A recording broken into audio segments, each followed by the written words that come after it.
And so it begins. We are live, ladies and gentlemen, in the lair tonight, doing a Dungeons & Dragons 5th edition collaborative adventure creation live stream. What up? Welcome to the stream, guys. I am excited. We have not done an adventure creation stream stream for a while. We've been doing some other stuff and painting minis and creating. We've created villains. We've created some NPCs. I think we did some monster creation. We've done some question and answer streams. But tonight it is back to adventure creation. Now, if you're new to this sort of thing, this usually takes us a few streams. So the next few streams, we're going to continue to work on whatever adventure we create tonight, and that is the way that'll rock and roll. So we will be having a giveaway tonight. We'll have some cool stuff from our stream sponsors, so that'll be awesome. There'll be some more tactical tokens for those of you who are aware of what those are. Actually, if you don't know, they're a stream sponsor. Tactical tokens, minis, man. Check this stuff out. Where is that? Bam! Some of these bad boys right here, mini alternative. So one of you guys that is in the stream tonight will be winning one of these. In many of my streams, I do these little giveaway thingies. Open only to those who are in the stream. We always pull the winner at the end of the stream, whenever that happens to be. So that's going on tonight. Who we got going on? We got Hi JD, what up, dude? Dungeon Master Nick, woo! Leanne, welcome back, Leanne. Good to see you. And Minty Does Games. Thirsty for Dr. Pepper. Ooh, I haven't had Dr. Pepper in a while. A long while. Looking handsome as usual. Actually, I should actually be more handsome than usual. I've been getting my haircuts at like barbershops, right? So the barbershops will charge you like, I don't know, $12 for a haircut. Which in the past, has been sufficient. But these dudes, for whatever reason, they are like not getting my hair cut the way I want to get cut. And I've been going to a couple different places and not getting the job done. Like there's a little part that like sticks up a little too much and crap. And so tonight I went to an actual salon, like an Avita salon, the ones that are like super expensive. I figure I'm going to try this out and see if they can not screw it up. And so far, I think the lady did an awesome job. So she was worth the money. So I should be extra handsome tonight. We'll say that. All right, Sky Harpy, what's going on? Mr. Red and Delta 2 in the house. Awesomeness. So, adventure creation stream. I don't think I have anything else to say before we jump into it. Mr. Redstone, no worries, dude. You just join us when you can, man. We're happy to have you whenever. It's Friday night, so like I think a lot of people are either out doing the Friday night thing or probably at their own Dungeons and Dragons games. So I fault no one for missing a stream. We don't keep attendance around here. So I think if we're creating an adventure together, the first thing we have to do, like we have nothing. We literally, I'm going to show you what we have. So far, we have created, and let me show you this, stand by. I'm going to show you what we've created so far. Stand by. I gotta get the right thing up before I change my screen for you. This is what we have right now. This is the adventure that we currently have in progress. It is an empty template. We have nothing. So the first thing that we need to do is we need to decide what our adventure is even going to be about. We need to know like what level it's going to be for. We need to brainstorm things like possible plots, possible storylines, what kind of creatures we want to use, what kind of monsters we want to use. Now, a lot of these things are kind of interdependent because if we choose like elithids, we're not going to be running a level 1 or creating a level 1 adventure. That's going to be a little bit higher level.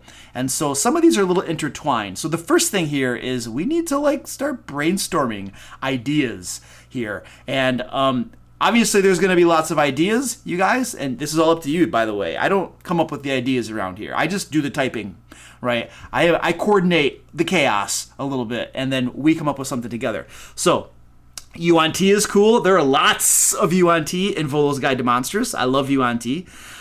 So what was I saying, though? So you guys need to start throwing ideas in there. And here's the nature of these things. So Adventure Creation Livestream, you guys are going to throw out tons of awesome ideas, and there's no way that I can use them all. So, if you don't get picked, it's not like getting picked at last at recess, all right? It's like I can only use so many ideas.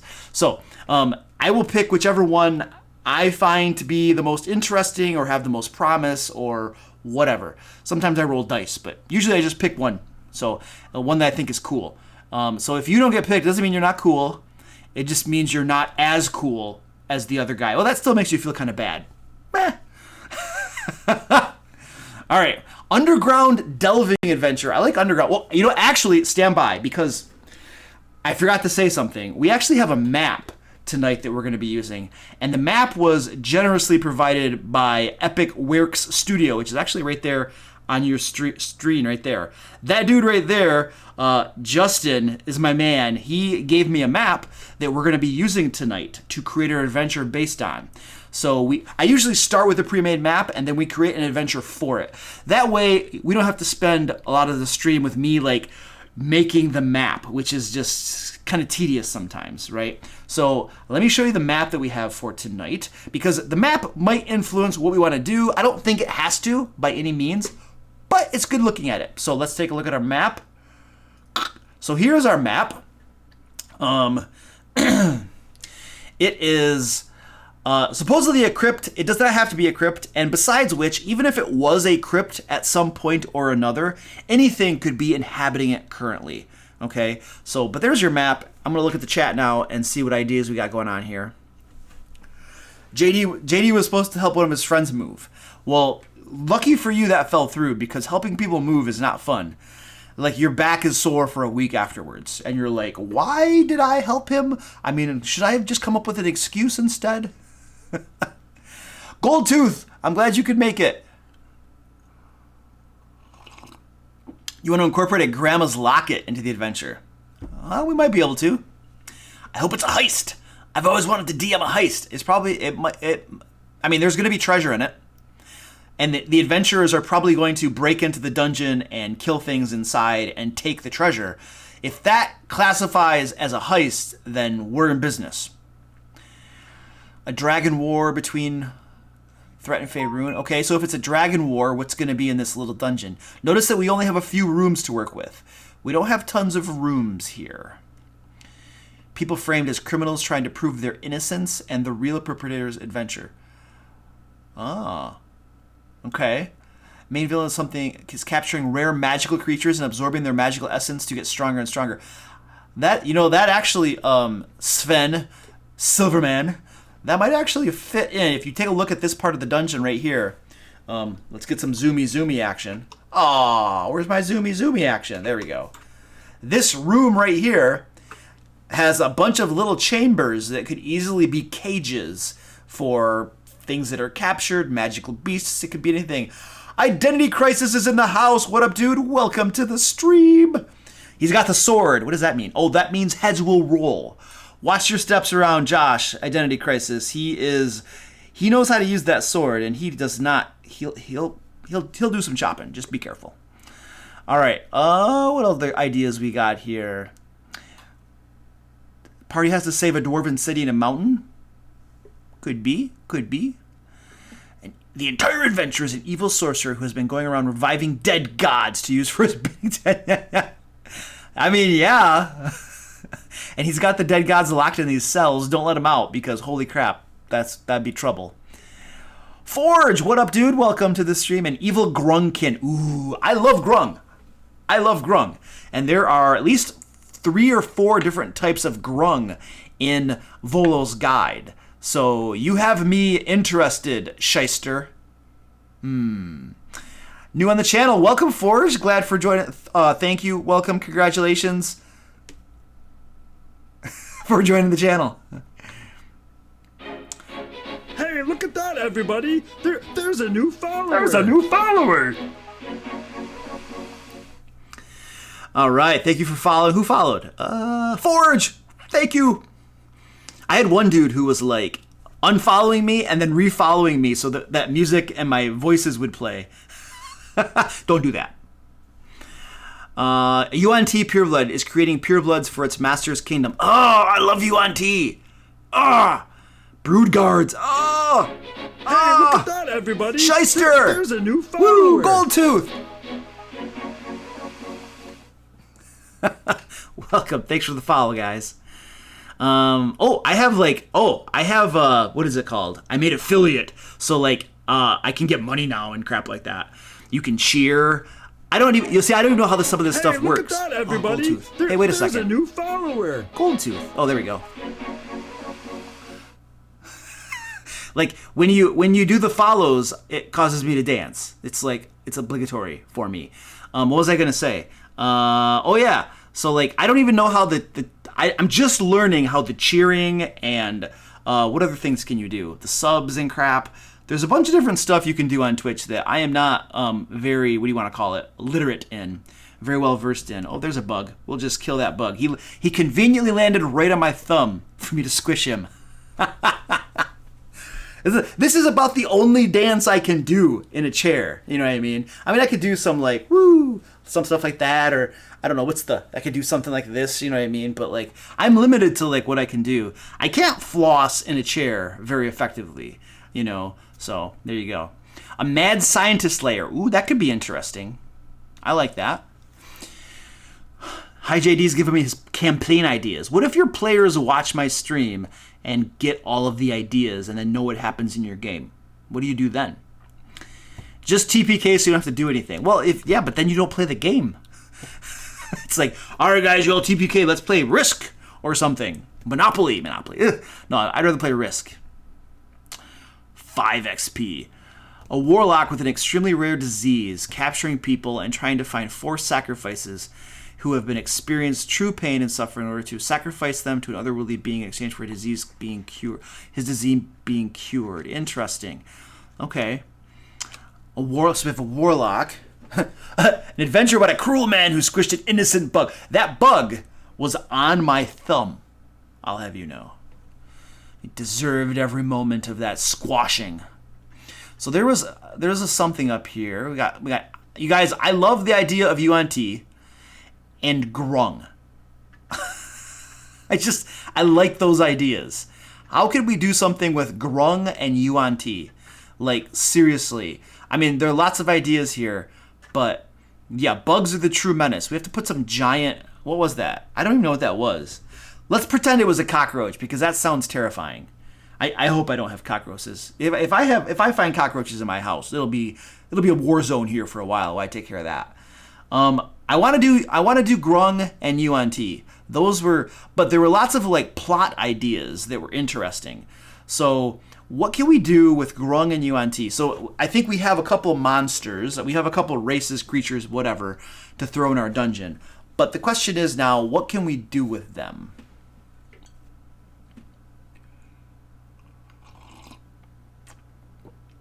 What if there was a refined Groung town just to go against the whole little tribe guys theme? I'm not sure what the little tribe guys theme is. That's the problem. I'm not a very cultured person. A rogue mind flayer.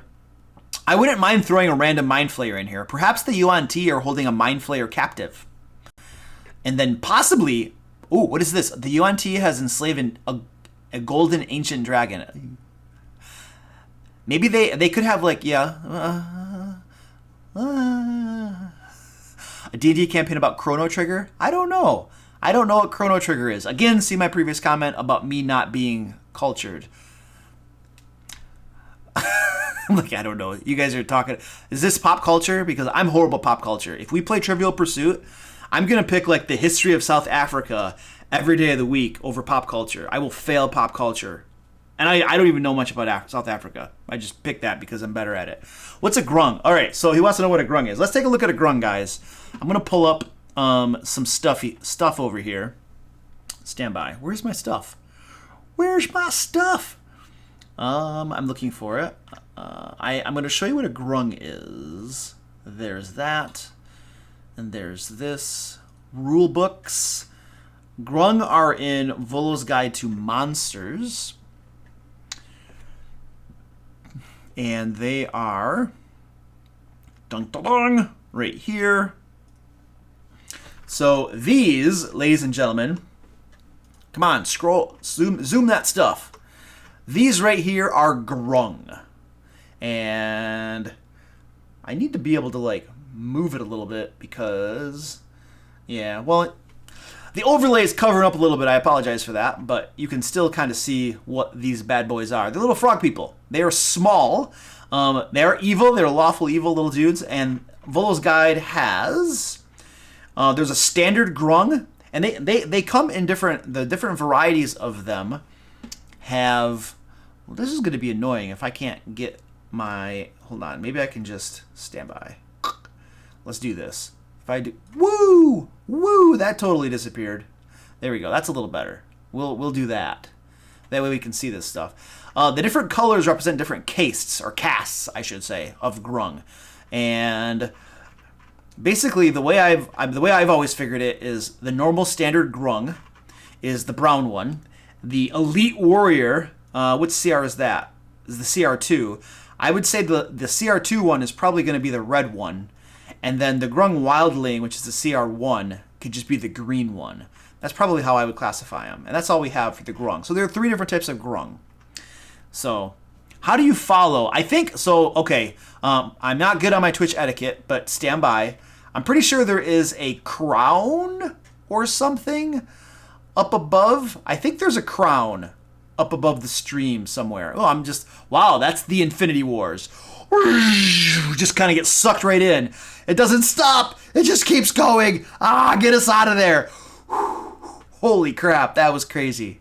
I think, oh, it's a heart? Is it a heart? Okay, it's a heart. Yeah, because if I go to a different channel, it's probably like a heart or something. That was crazy. It just, did you see it multiplying? Hey, it was like, everybody. There's a new follower. Tofu. Oh, somebody subscribed. Ooh, Minty Does Games. Thank you for the sub. I think you're my first sub, buddy. I don't have any special voices and stuff set up for subscriptions. So I'm sorry. I'll just do something here. Hey, thank you for subbing to me because I really appreciate that. Yeah, you'll not regret this. There you go. There's some voices for you.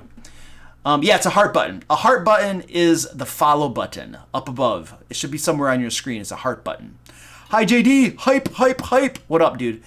Okay, where are we at? We're getting distracted. You guys are distracting me. I'm distracting myself. We're supposed to be creating adventures tonight.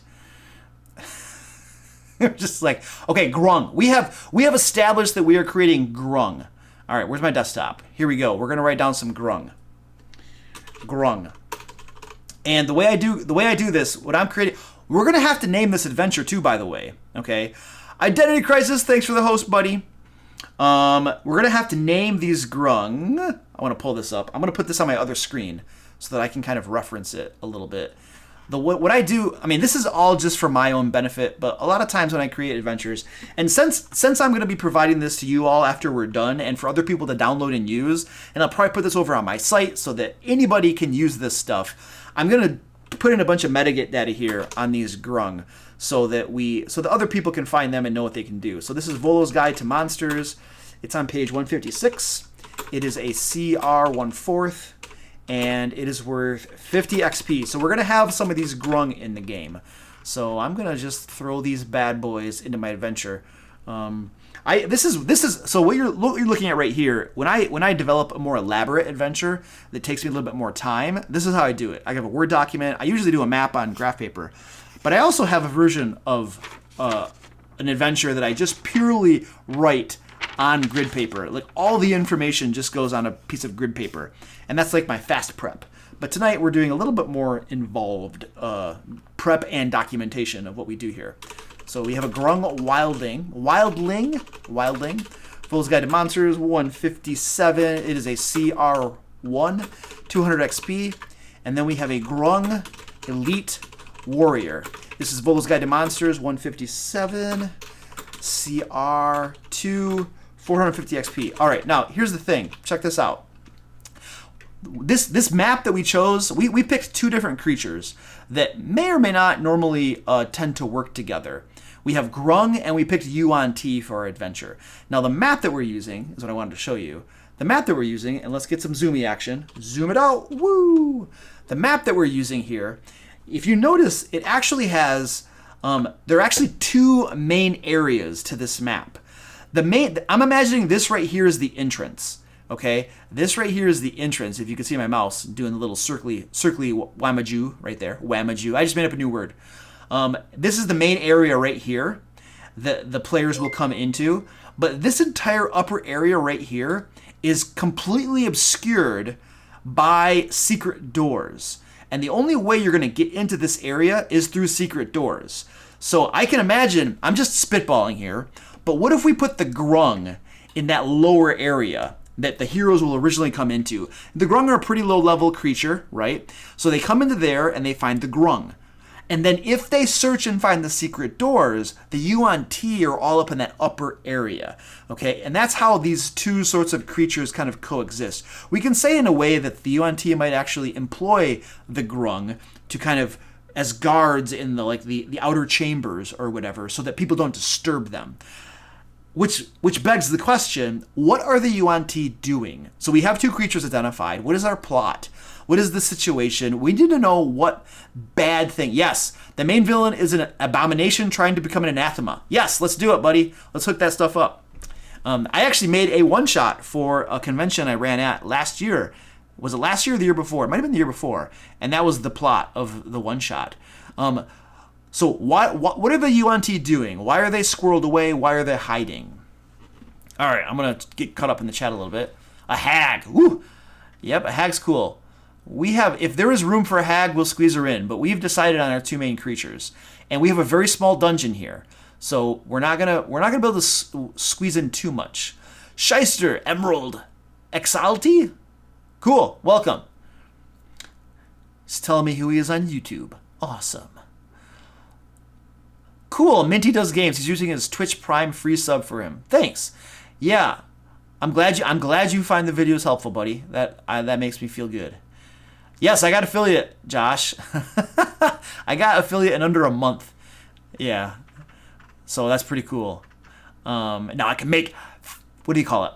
Cold hard cash. Woo, 1,000 bits. Thanks, buddy. Appreciate that. That is equivalent to $10. Woo, nice. And you get a cool little emoji thingy going on there too. Hey, look at that, everybody! There's a new follower. Crazy Duck, welcome to the follower person pool. Could the Groung have pets like giant frogs? They definitely could. Absolutely. They could have giant frogs or toads. I don't know if there are frogs in the monster manual. I know there are giant toads for sure. Yeah. The leader of the yuan-ti is attempting to become a lich, possibly. Possibly. They're probably guarding a sacred egg or an artifact that's used to control people. Okay, and the main villain is an abomination making brood guards. Whew. Yeah, that might be the plot. We could just say the main villain is an abomination is a type of yuan-ti, and he's trying to become an anathema. So we're starting to talk about this. Let's take a look at the yuan-ti. Again, the yuan-ti are in Vogel's Guide to Monsters. I love Vogel's Guide to Monsters, by the way. I love the lore in the beginning about the monster races, and obviously there's tons of monster stat blocks. This is one of my favorite books for D&D. Where I can't scroll. Why can I not scroll? We're looking at yuan-ti. Yuan-ti. It's gonna be in the Y section, Luke. Come on, let's do this. All right, here we go. So, come on, zoom it. I have to get, Josh, I might be using your $10 you just gave me to go toward some better headsets, because these headsets are not super comfortable. They kind of squeeze a little too much and stuff. And so, yeah, I don't want to use these as a permanent solution. And they got a cord. I need a cordless pair of headsets so that I'm not like with the cord and stuff. If you've never been in a stream with me before, welcome. I do stupid stuff. That's kind of how this goes around here. yuan-ti anathema. This is what it's trying to become. This thing is bad mamma jamma. It's an abomination. So, okay, hold on. An abomination is actually in Monster Manual. So some of these yuan-ti are in Monster Manual. And let me find that for you. I'm going to open that up. And some of the yuan-ti are in Volos. I think there are at least 3 different types in the Monster Manual. Come on, open. yuan-ti is in the Y section. yuan-ti, here we go. Rock and roll. Let's do some zoomy action. So this is a yuan-ti abomination. It's the snake dude, right? And then we have the Malison, which is kind of half snake, half human. And then you have the pureblood, which is basically like kind of a humanoid with a bit of yuan-ti kind of mixed in with it. And the yuan-ti used to be a massive civilization that spanned much of the world, and they sort of like went into decline and stuff after a while. And so you basically have like these guys here, you know, kind of the yuan-ti, like there's this idea of like progressing and becoming higher in this caste system that they have. The lowest part of the caste system is this pureblood. They're the very lowest. The more snake-like you become, basically, the higher in the caste system you go. And so the Malisons, half snake, half human, are higher in the caste system. The abominations are at the top of the caste system, but above the abominations are these anathemas. And so an abomination might try to transform into an anathema like this. It's this, what is it, 5-headed, 6-headed? This 6-headed wingamajoo. Yeah, that's a good word. Did I use that word before? I feel like that's not the first time I used that word in this stream. That might be a second. We're reinforcing a new word to make sure it sticks in our memory. And then these are the brood guards. Somebody in the stream mentioned brood guards right here. So that's what these guys are. And a mind whisperer. I think these are the torturers, basically. These might be the torturers of the yuan-ti. Is that it? They try to convert other people over. Okay. And there's one more. These dudes are really cool. The nightmare speakers. So we have lots of cool yuan-ti that we can throw into this adventure here. I don't know if we're going to be able to use all of these. This is a lot. And we have a smallish map right here. But I want an idea. So we were trying to brainstorm an idea for the yuan-ti. And I like the idea of there being an abomination that's trying to become an anathema. And yes, maybe a yuan-ti anathema manipulating the greedy Groung to protect its lair while it experiments on making more purebloods.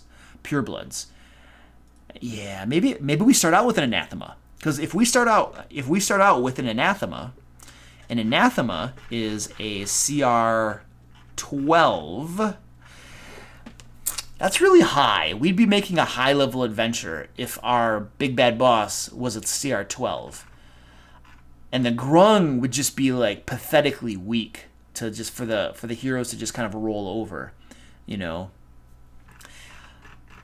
Where is oh, that's not the right one. Let's take a look at the monster manual. Now, a yuan-ti abomination is a CR 7. Okay. And some of these guys are CR 3s and stuff. I think we're probably creating this adventure for like a level 8 or level 9 party. This feels like a level... What if we do a level 6 to 10 party? We could do level 6 to 10 or something like that. 6, 7, 8, 9. No, 6 to 9. A level 6 to 9 party could work pretty well, actually. We could do it that way. A lot of times when I create my adventures, I make it for a range of levels, which we don't have to do tonight, but I like doing it because then it's more usable by folks. So we may or may not do that. But I think we're somewhere in the range of level 8 might be a good level for this adventure to be. Because I'm looking at the CR ranges of the monsters that we have. So if we have a CR 7 as I'm imagining the abomination as our big bad. So if we have a CR 7 as our big bad of the adventure, then the party's level 8, which means that a CR7 is not a challenge by himself, but we don't want him to be a challenge by himself because we don't create boss fights with one solo boss guy because the action economy, it usually dies really fast, it's underwhelming, blah, blah, blah, whatever. We want him to have minions to help him out. So we want to deploy the boss abomination along with a handful of minions.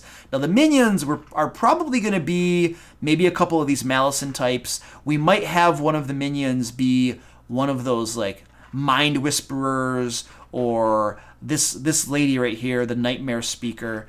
So that's why I'm kind of thinking, I'm just kind of giving you an idea of my thought process behind why I'm saying level 8, you know, if that makes sense. So I think we're going to do a level 8 adventure tonight. So we will balance all of our encounters around level 8. There we go. Yeah, I just showed you guys what an anathema is. The anathemas are this is their anathema. This is our big bad right there. No, wait, no, that's not our big bad. This is an anathema, but this is too powerful. We're gonna tonight. What we're gonna say is we have an abomination as our big bad, and he is going to become an anathema. Yeah, what do you guys think? It'll take us a little bit longer, but we can create this adventure for levels 6 through 9. What do you guys, give me some indication down there. Thumbs up, thumbs down, give me smiley faces, happy faces, give me some emojis, what you guys think. Should we do this to cover a range, or should we just stick with like a level 8 or something? It takes a little bit longer to create the encounters if we do a range, but it isn't that bad. It's not that hard, and it's probably more versatile. I imagine you guys, you're probably going to find something a little bit better. I should scroll. My scrolly stuff got stuck. You guys are talking. Oh, I thought you guys had stopped talking. I had scrolled up and I'm like, this chat is quiet. Nothing's happening around here. My chat bar was like stuck up here. Okay. 67. Pit of snakes. A chest of snakes. Ooh, we'll have to have lots of snakes. There will definitely be lots of snakes.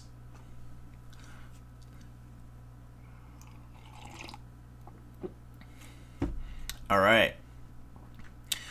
6 to 9. I hear it cover the range. Okay, cool. Ooh, that's a cool octopus or squiddy dude. Whee. Bunch of smiley faces. People want to do a range. All right, if you have a range, they'll make it more of a challenge. Yep, let's do a range. All right, cool. Snakes are generally extremely crafty in folklore and such. Therefore, it should never be multiple traps. Yeah, let's do a bunch of traps. Okay, here's what we got to do here. We have to make reminders. Otherwise, I'm going to forget some of these ideas that you guys have. So we need to have traps. Okay. Snake pits. I loved the idea of snack pits. Snack pits! Woo! All right, who is going to send me snacks? It was your idea. So we could have snake pits in here. That could be a trap. It's like what do you call it? A pit trap. And there are snakes in the bottom of it. Congratulations, you just fell into a snake pit. That sounds fun. You'll pitch in with Dr. Pepper. All right, you mail that stuff, man. Just send it to Michigan. I'll find it. Oh, the snakes could be acting as a chain of communication. That is a good idea. So, snakes in the dungeon carry messages. All right. That's a good idea. I like that. A snake encounter in a plains location. What's a plains location? Snakes on the plains? I'm not sure what that means. Not sure what that means. All right. This will fit in your existing campaign. Oh, that's awesome, Sky Harpy. I'm glad to hear that. It's a movie. Jordan, what up? Welcome to the stream. Yeah, giddy up. I was hanging out with Jordan and Jake from the DM Vault last night. They're just like twitch.tv/the DM Vault. They stole part of my name. Shouldn't be hard to find them. They did a little interview of me last night about Dungeons and Dragons and my YouTube channel and stuff. Actually, stand by. Give me a second here. Give me a hot second. I'm gonna drop a link to their Twitch channel in the stream because not only are they cool, but you can watch the interview of them with me last night. So let me find this bad boy for yous alls, and then I'm gonna throw a link to it down in the chat for you. Come on, that was the wrong button. That's the right button. There you go. Wait, don't wait. It's wrong. It's wrong. Oh, did it work? I put like a little apostrophe after it, so that it looks like that will work. So there you go. Now back to the show. Back to the show. Where was I? What was I doing? Oh, OneNote came up. I don't need OneNote tonight. We were brainstorming ideas. Let's go back to here. Oh, by the way, you guys, this is what's going to happen tonight. Invariably, what's going to happen tonight is, what do I want to call it? I'm going to be like doing stuff and creating the adventure, but I'm going to be on this screen, and I'll forget to go to the screen where you can see what I'm doing. And if I do that, and I'm guaranteed to do that at least once, yell at me and remind me to go to the right screen. Okay? And I do have the cat cam up tonight as well. So I'm going to give you, this is our cat cam. We do not currently have any cats in the area, but that is our cat cam. If we get cats killing each other, you're gonna be privy to an awesome, spectacular show. There you go. Yeah, Hi JD had to remind me last time. That's awesome. No, I'm not reading the YouTube chat. I'm not streaming on YouTube. I'm just streaming on Twitch. Why? What are they saying over there? Should we go over to YouTube and see what they're saying in my chat? I should be like, dude, I'm not in the YouTube tonight. I'm doing it in Twitch. We're gonna go peek over there and see what they're saying. We're gonna pop in here. What's going on over here, guys? What's going on? One person is waiting. This is one person's over here. No, nobody's over here, man. We're not over here tonight. We're gonna go back to my channel. Goodbye. Whee! Oh, that's the wrong channel. What are we doing? Right here. Okay, back on track. Back on track. We're creating this thing. You're getting me distracted. Totally getting me distracted. No, there are no cats killing each other right now, JD. They will be, though. Luke, you could try a fake out with a chest. They investigate it, and it has poisonous snakes or a bunch of dead ones. Okay. It's a good idea. Chest full of poisonous snakes. We're going to get that. We'll say it is a trapped chest. So it's got a trap on it, and then when they finally open it, it's full of poison snakes. I like it.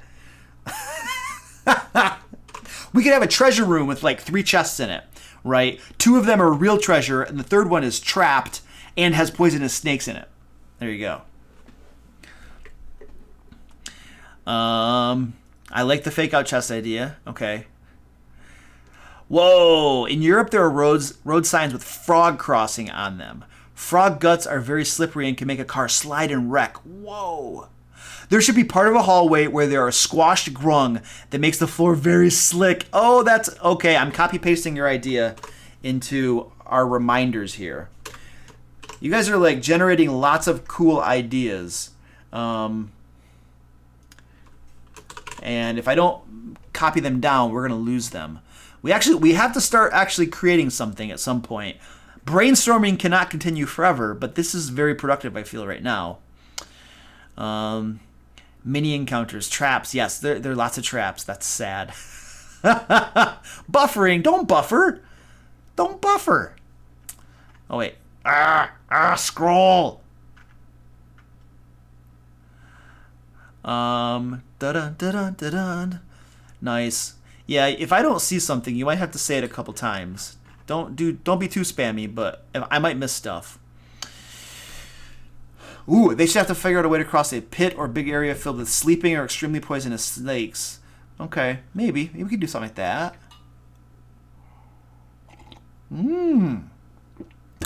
That's a good idea, Goldtooth. I don't know. We are a little bit constrained by the map that we have, right?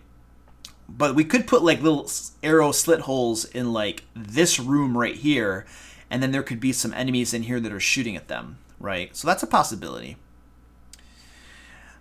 A long hall with a rug in it that turns into a giant serpent or a strangling rug. Ooh, a strangling rug. A rug of smothering. Yes, we're going to use a rug of smothering. Good idea. Rug of smothering. And what we're going to do is we'll have to like up the CR a little bit, and we're going to make it covered with embroidered snakes. There we go. Oh, and it does poison damage. It's like covered with like poison, so when it like wraps you up, you're like taking poison damage. That looks cool. Ooh, or an entangling rope. Yeah, you could have entangling ropes. Covered with poison. I feel like that is probably a good sort of trap. We're gonna put that up in our trap area here. These are good ideas. I like this. Trap idea. yuan-ti are immune to poison, so why not have a hidden cache of yuan-ti wine, which is nothing more than poison fashioned to look like wine. Yes. Good call. Arcanivore. Ooh, Arcanivore. He has a sword. I want to see Identity Crisis and Arcanivore sword fight tonight. See who can like chop off more limbs or something. All right, it'll be like Monty Python's. You know, the dude with like no arms. That's just a flesh wound.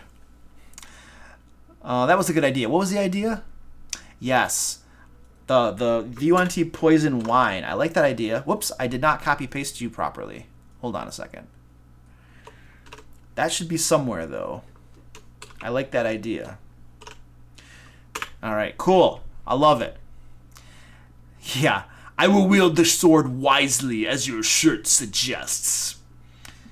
It's a race to ban people. Fun, fun, fun. No, we don't just ban people. We are kind and considerate and forgiving and nah, not really. Expansion of a trap. You could have the rope look like a vine. When they walk by it or try to pass it, it grabs and entangles them. Plus grappling force damage. Ooh, that's a good idea. All right, cool. So let's add that to this right here. We have lots of traps. I think are Groung immune to poison as well? Let's take a look at Groung. Where's our Groung? Oh, they might be. Yes, Groung are immune to poison too, you guys. So our Groung will have no issues with poison.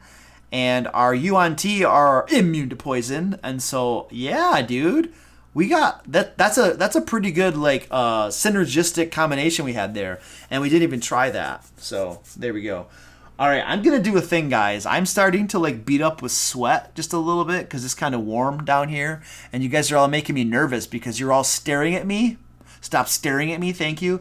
So I'm gonna turn my fan on. You're gonna hear a little bit of it over the microphone. If it's really, really bad and it's driving you insane, just yell at me and I'll see what I can do. Okay, but it's hot, so I'm gonna turn this thing on. How bad is that? Is that really bad? Is that killing you? Oh, it feels so good. Ah, this feels good. There's gonna be a little bit of noise from my mic, but feels so good. I'm gonna be able to stream so much better, not sweating in my shirt. All right, how about we create an encounter or something? How about we do something, okay? Lots of ideas, and I feel like we have to actually do something productive. I mean, this has been productive, but like I want something in that first room. So here's our first room. Now this area right here has Groung in it. This is full of Groung. And we have this room right here. This is like the foyer or something. Okay? So we need to put something in this room. I feel like this is a trap because, you know, you don't have a guard in your very first room. You have a trap in your first room. Serpent. That's awesome, dude. Her Eliezer. Great idea, buddy. The captain of the guard is Pent, and he's a knight, so you call him Serpent. Nice. That'll go down into our reminder area. This is why you guys do all the work, and I just type it out. All right, the first room. What is this thing? We need a trap in here. A pit. We could do a pit. You could do that if they're on the ceiling and the players don't notice. That could work, Jordan. Yep. The rug of smothering could be there. Yep, that's true. Rug of smothering is nice right there. Lure them with adorable tadpoles, and then when they enter, bars drop at the doors and Groung come out to fight. That's not a bad idea. Poisoned food. I don't know that the adventurers are going to come into the first room and just be like, oh, it's food. Let's just have some food. One of my cats is bothering me right here. He's not in the cat cam range though. He's down at my feet. I don't have a camera pointed at my feet. I think that would probably be a little weird. So yeah. Cat cam. Well, I mean, I can turn the cat cam on, but he's not there. Like, you can see his tail right there. There's his tail. Is that worth it? Squeaky. There you go. See? cat. He's gonna bother me all night. This is the cat. This is the cat that like will come up to me and he'll be like, "Hey, human, I want your attention." And then when I go to pet him, he's like, "No, don't touch me. Don't touch me. Don't touch me." So I'm like, crazy maniac. All right, let's get back to work. I think we're gonna put the rug of smothering in here. So let us go into the monster manual. And where is the rug of smothering? It's not under R. I bet we can do a search. Rug of smothering. It's on page 20. How do I find the pages? Oh, there we go. Animated objects. That's where it is. Rug of smothering. Oh, that's not bad. Okay, it's a CR2. So check this out. The way we do this. So let's fill this in. This adventure is designed for 2. I usually design my adventures. I design my adventures for 5 players, but the standard thing in like modules is to design them. I think they usually try to balance them for around 4 players.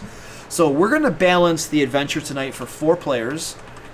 So it's for 4 level 6 to 9 characters. There we go. We're gonna balance. Oh, look at my cat. Where's my cat? Squeaky. He's like, put me on the camera. Look, I want to be famous. I want to be famous. Yeah, I have become the cat cam. This is, by the way, this is why my chair is all torn up. It's like ripped to pieces because my cats are like, whoop, on my chair, rip it apart. And he is no longer, he's like, take me off the camera. Oh, what up? Another camera. I could just have tons of cameras all over my basement. Just like covering all the angles. There's a cat over there, there's a cat over there, there's a cat. Oh, did you see Mommy? Did you see Mommy? That's Mommy right there. You can kind of see her. Up above at the top of the screen. She's up over there. That's Mommy. Yeah, Squeaky's good at D&D. All right, let's get back to work. Enough screwing around. I think we're just going to have one long rest. So, we'll say 2 short rests and 2 short rests are expected, but no long rests. So we're going to try to balance this around 1 adventuring day, I think, roughly. We may or may not punch the math. We might just wing it and call it a day. So, woo! Herdlizer says, thank you for your YouTube channel. I've been putting together my first campaign I'll be DMing for. All the tips are a major help. That's awesome, dude. I'm glad that's been helping you, man. Like, it seriously means a lot when people are, like, finding my stuff helpful and useful. So I'm glad that's helping, dude. And this adventure creation is going to help you create some adventures or at least get into the flow of how you do it for your own stuff. You know what I mean? So, what was Delta's idea? 2 cursed dice that when you roll snake eyes, you start to get scales and other snake properties to slowly become a yuan-ti yourself. That's, oh. All right, buddy, you got it. I love that. That's a great idea. Is there a snake emoji? You guys, is there a snake emoji that we can just like start throwing around this place? I feel like there should be a snake emoji somewhere. Bam! All right, your idea has been captured. So we'll call it like, I don't know, some magical cursed dice. We'll have to flesh that out or something. I want to get this room. So we have a rug of smothering, and we'll have to roll treasure. We have to roll treasure at some point. Maybe not tonight. Usually I wait to roll treasure a little bit into the adventure creation. Oh, there's a snake! Woo! Nice! That's awesome. All this together is some Tomb of Snakes horror stuff. Yeah, that's awesome. Oh, some frogs! Yes! The Sky Harpy, that one you just put up there, it looks like a frog like flexing his arm. He's like, look at my guns. That's a bad frog voice. Well, a dude that I work with can do Kermit the Frog's voice like super well. If I could do Kermit the Frog's voice, I would just be a hit tonight. But sadly, I cannot. I've never tried, actually. I'd have to listen to Kermit the Frog. Actually, if I were to listen to him enough, I probably could emulate his voice fairly well, I feel. Yeah. All right. You guys, we're getting distracted again. We're trying to do a rug of smothering. A rug of smothering is a CR2. So what we're going to do is we're going to go to my favorite calculation site, which is this guy right here. I'm going to drop a link to this down in the chat so you all can find this and use it. This is what I use to calculate the difficulties for encounters in my games. This is super, super helpful. We have 4 characters. They are level 6. We're going to start with level 6. Remember, we're doing levels 6 to 9 tonight. And we're going to say there are 2 rugs of smothering. And a rug of smothering is 450 XP. Oh, you know what we got to do? Hold on. Rug of smothering is on page 20. We have to write this down here. So, rug of smothering, Monster Manual 20, CR2, 450 XP. There we go. Awesome. And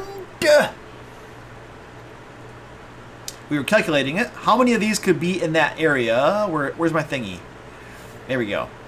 So that's easy. What if we had 4 of them? I don't think it has to be. Easy is fine. Easy is perfectly fine. One's going to be trivial, but there could be 2 of them. So there are 2 rugs of smothering in this area. So, well, actually, that's just for level 6. So let me do my thingy. We have to actually... Oh, what was our storyline? I forgot to write down our storyline.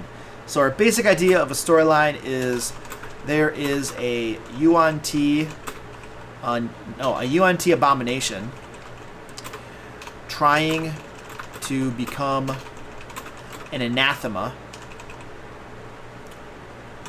That's the idea, and then the yuan-ti use Groung to guard the outer area of their compound. That is the basic idea for the adventure, and we didn't actually do an inciting action or anything, so at some point we're probably going to have to come back and do that. Random encounters would be useful as well, but I want to do this first room. We're going to call this the foyer. That's probably a decent name for a first room.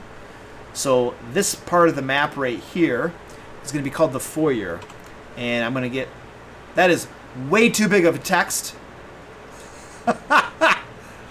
It's a 99 size font. Let's see if 12 works. That's a little bit better. So we're going to call this, we'll say it's 01, the foyer. And I need to change my color. Oh, what color could it be? Red? How's red look? That's not even red. Red! I clicked red and it went to like... Oh, crap. I'm in black and white mode. Stand by. I'm in black and white mode. I think this has happened to me before. Mode? Grayscale. There we go. RGB. Let's do RGB. Oh, crap. No, cancel that. Let's just delete that layer. Whoops. Image. Standby. Photoshop issues, everybody. The stream is down. Photoshop emergency. RGB color. There we go. Nice. Now we'll just make that text again. 01, the foyer. Awesome. There we go. And where is this? No, I want this one right there. Do we have it on auto? That's interesting. Oh well, that's all right. You can kind of see that. We need to put a stroke on that. Hold on, I can't read that very well.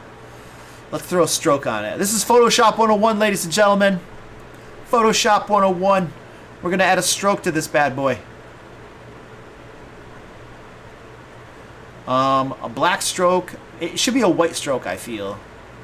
I think that would help. Oh.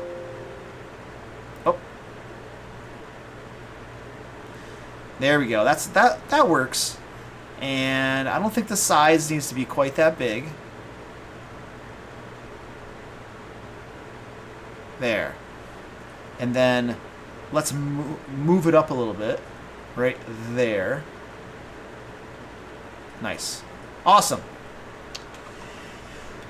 Woohoo! I have put text on the map. Yay! Those are 2 columns there at the foyer. Yes, there are 2 columns at the foyer. I'm interpreting those dots as columns. Absolutely. I don't know, Delta 2. How do the yuan-ti use the Groung? Tofu, we're going to be here at least for another hour until 10 o'clock. Depending on how things go, we might be here a little bit longer. Does the poison raise the CR level of the rugs? Ooh, that's a good question. I think I'm just going to substitute the damage to be like poison damage. Oh, Shyster, that's awesome. I'm glad that my videos are helping you, buddy. Sweetness. Some sort of loot of a ball of yarn, a head of cabbage, a useless gem, and then they must bring it to a statue, and they do it on a rainy day, they get a staff.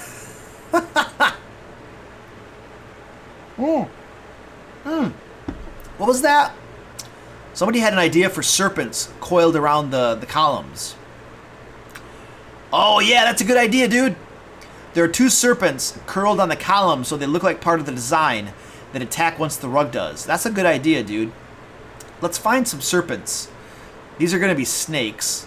That's going to be miscellaneous creatures. We just need to find some snakes back here. I'm sure there is a snake. Constrictor snake. What's the CR on that? That's not bad. We could use a constrictor snake to be curled around the. I mean, yeah, they're pythons. We can call them pythons for sure. But we can use this stat block right here. They're large. Oh, that's the only thing. Well, that's okay. They can be large. So a constrictor snake. That's page 320. All right, let's write this down. That's a good idea. Constrictor snake. I spelled that wrong. Page 320. CR 1/4 50 XP. Was that right? Did I get that right? CR 1/4 50. Yeah, there we go. Okay, cool. All right. Done. We should add Groung to our dictionary so it stops spell checking me. Add it to the dictionary. Yes! Why wouldn't we have Groung in our dictionary? All right. Yeah, they're large enough to wrap around the columns. Yes. So let's add some flavor text to here. So we're just gonna have like a description.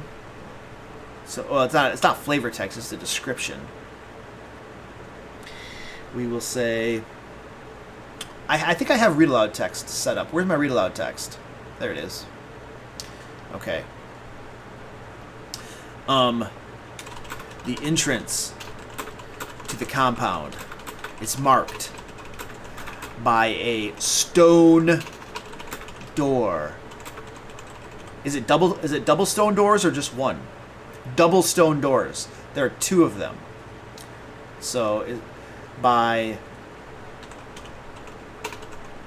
double stone doors covered with carvings depicting snakes. 2 columns stand to either side of the doors, each carved into an elaborate snake that appears to be holding the ceiling aloft. There we go. And then we will say decorative rugs. Decorative rugs. Where are these? Where are these rugs? We're putting these rugs right here. Decorative rugs line the entrance to the foyer, is what we'll say. There we go. That's how you do read aloud text. Bam! And we're totally, this read aloud text is making them think that, you know, hey, this is a really cool compound. There are like snakes around the columns, and there are these decorative rugs. Decorative rugs embroidered with snake figures. There we go. Line the entrance to the foyer. All right, cool. And then we will say, rugs. These are, we got to put something on the map that tells us where the rugs are. That could just be a little R. So let's get the text tool out. Oops, that's not the text tool. R. And put an R there. We're going to need another one, R.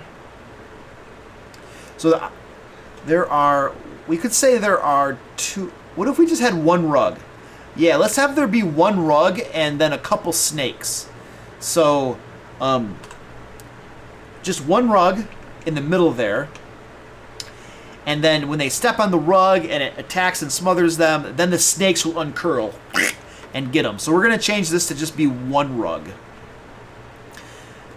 Where'd that go? And we will say a large decorative rug embroidered with snake figures stands in front of the doors.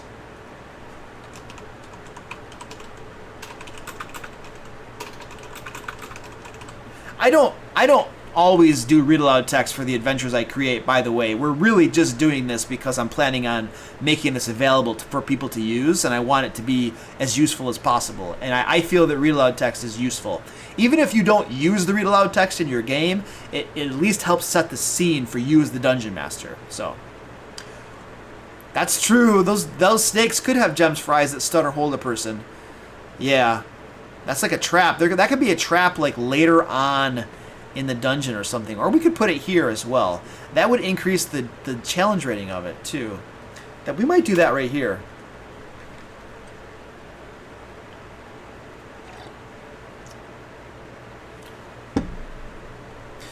I'm trying to follow along with the chat as much as I can, ladies and gentlemen.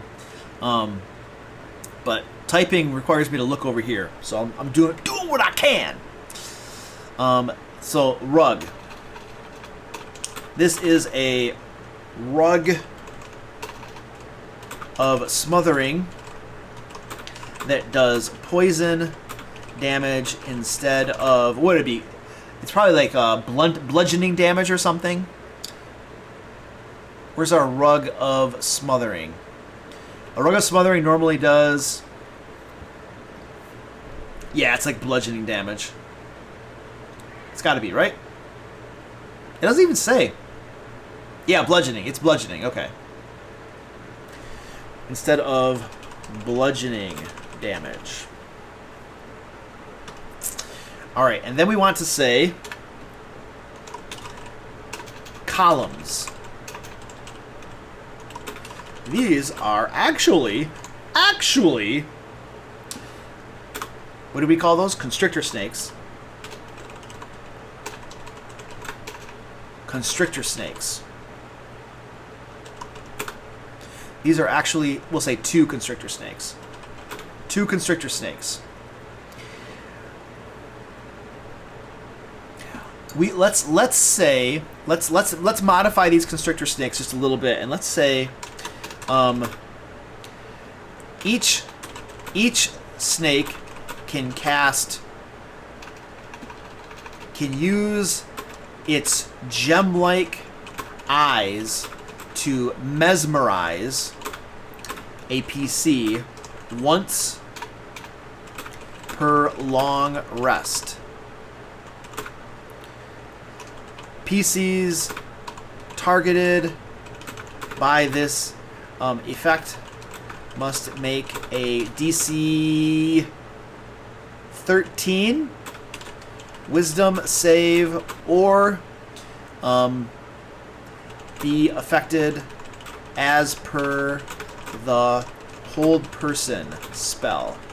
There, how's that? Is that kind of what we were looking for, Jordan? Something like that?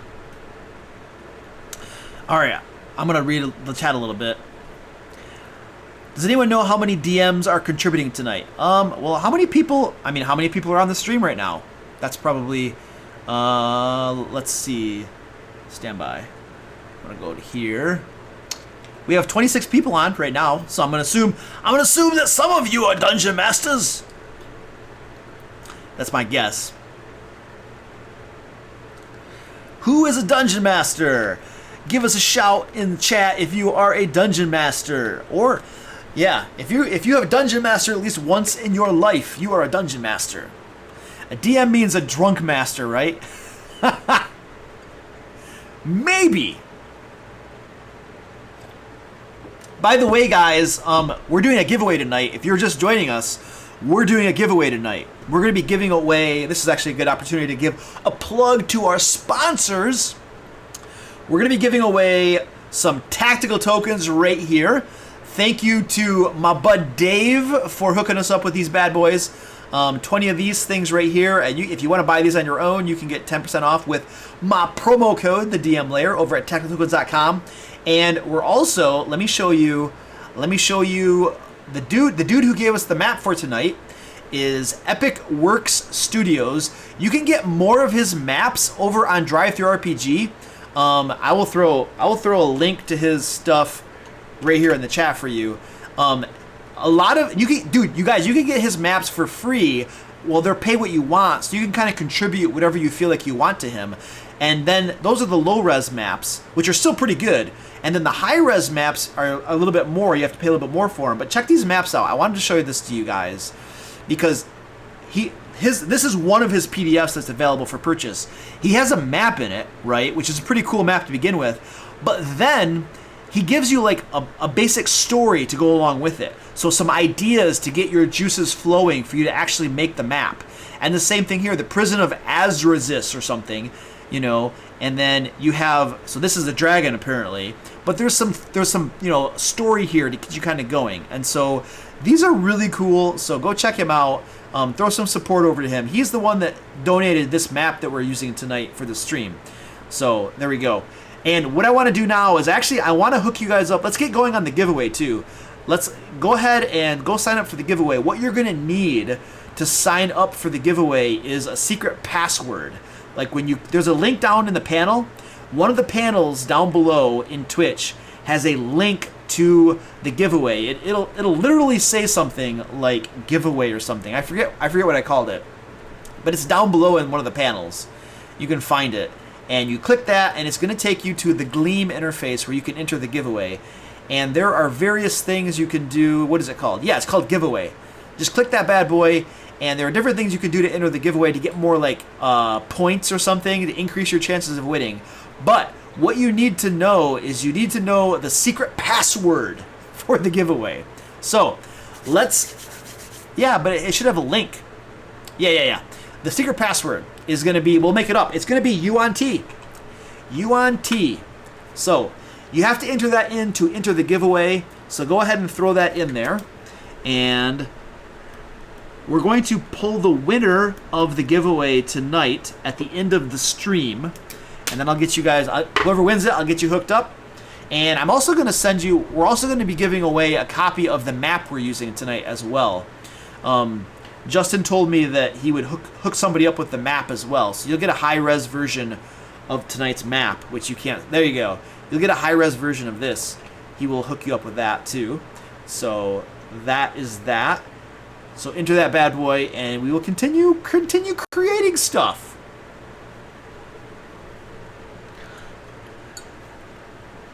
Oh, nice. Oh yeah, if you guys haven't joined our Discord, if anybody here is not in our Discord, there's a link down in our panel to our Discord. Lots of Dungeon Masters there, new Dungeon Masters, veteran Dungeon Masters. The whole premise of our Discord is to help each other out.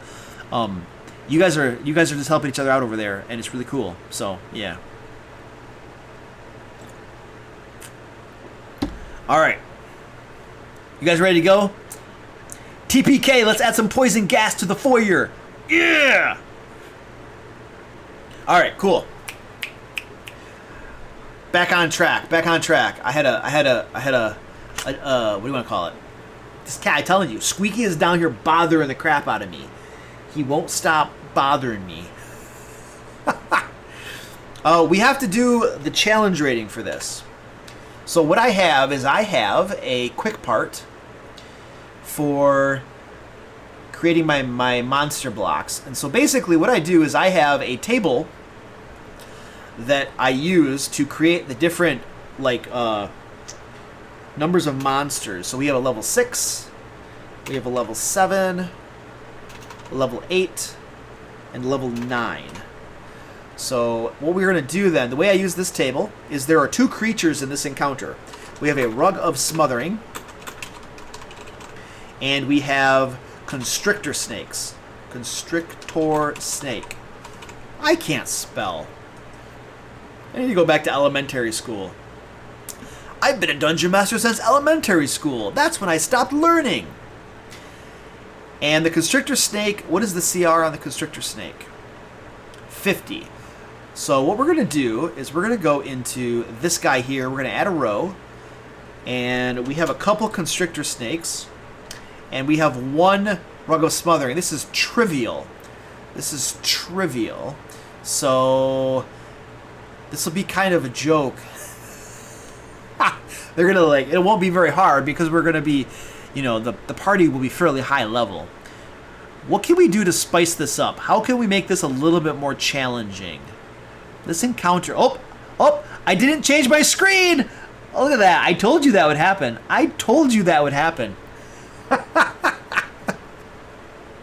Oh. Alright, one of these days I'll be a professional streamer and I won't screw up like that. So, see, if we put 1 Rug of Smothering and then 2 Constrictor Snakes, it's a trivial encounter. I want to spice that up a little bit because, this is the protective layer that prevents things from getting into their lair. So,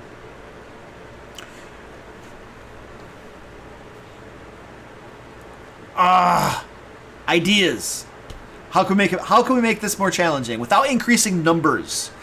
We have to buff up the snakes a little bit, or we have to buff up the Rug of Smothering. Now, those are our choices. Is there a different snake stat block we could use? A snake that's more powerful than a Constrictor Snake? Because that's an option too. A Giant Constrictor. Okay. Giant Constrictor. See, Squeaky's down here bothering the crap out of me. Where's the Giant Constrictor? I'm going to guess that's going to be in the monster manual. Let's look up Giant Constrictor. See if that finds something for us. Anything attacking mental stats. Well, there is the wisdom save. We put the hypnorizing eyes on the snakes. They can cast hold person basically on you. Oh, that's much better. Giant Constrictor Snake. Thank you. We're going to use that. We'll use that. These are 2 giant Constrictor Snakes.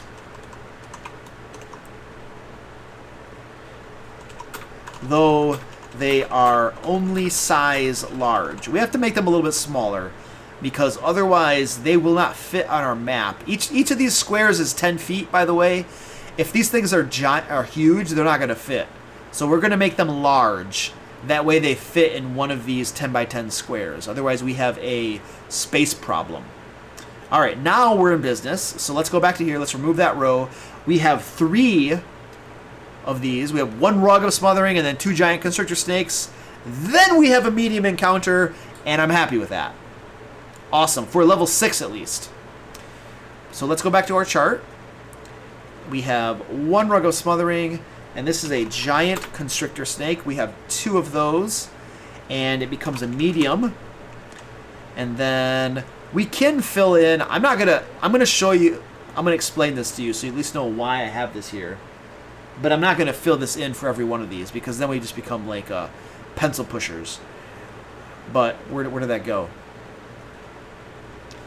The adjusted difficulty rating is 2700 and then 1350. So 2,700 and then 1,350. What you use this for, and the reason this is here, and the reason it is in the calculator here, is that the adjusted XP, when you're calculating your the experience points toward your adventuring day, when you're doing those calculations to see how many encounters and how many monsters the players should encounter in one adventuring day, which is before they take a long rest, you use adjusted experience points. And you also use adjusted experience points to determine the difficulty rating of something. But the XP awarded is actually how many experience points you'll give them when they defeat those creatures. So that's how that works. We're not necessarily going to keep writing these down throughout the entire adventure. We can, but it just takes a lot of time. But I want to fill out the...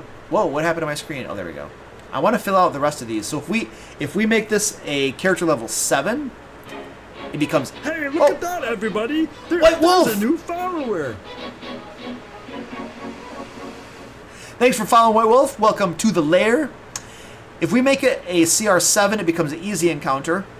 I'm sorry, if the party is level 8, it becomes easy. And if the party is level 9, it's still easy. Okay, good. So we're not going to change our numbers at all. The only thing that happens is that if the party is a little higher in level, the adventure becomes a little bit easier for them, which I'm okay with that. It's still okay. Where's my table design? I want to delete those. Well, yeah, I want to delete those rows.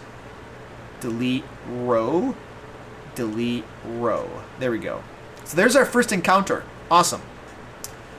First encounter of the adventure. Is our door locked? What do you guys think? Let me know if you think the first door should be locked or not. Right here. Should that door be locked? Not a bad idea. It gives our rogue an opportunity to do something useful. I'm going to try to catch up on the step. You Eliezer followed before the stream started. Awesome. You just joined the Discord? Awesome, Gold2. Thanks for joining us, man. We're creating an army of dungeon masters over on the Discord. We're going to take over something. We'll figure it out. Ooh, Jordan, that's a good idea. The doors lock upon entering. The longer they're in the dungeon, the more snake-like the party becomes. Ooh, sea snakes. Interesting. That's a good idea. I like that. I'm going to copy that into our ideas, our reminders area. We could probably flesh something like that out. That's a good idea.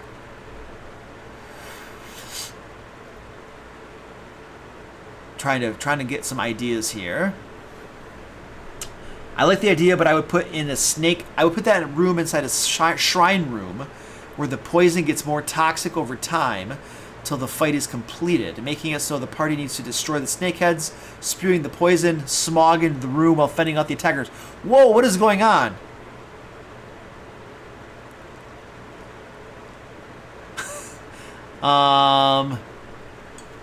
Trying to figure out that idea there. Huh. That's a cool idea. I'm going to copy that down for future use. I don't know where that's going to go right now, but there is some potential there, I think, to do something. Paul says, we need to be malicious. For one of the encounters later on, when the party starts a fight, one of the snakes that communicates with each other will warn a group of the Groung or something, and they'll join the battle in a few rounds later. Yes, I agree. Absolutely.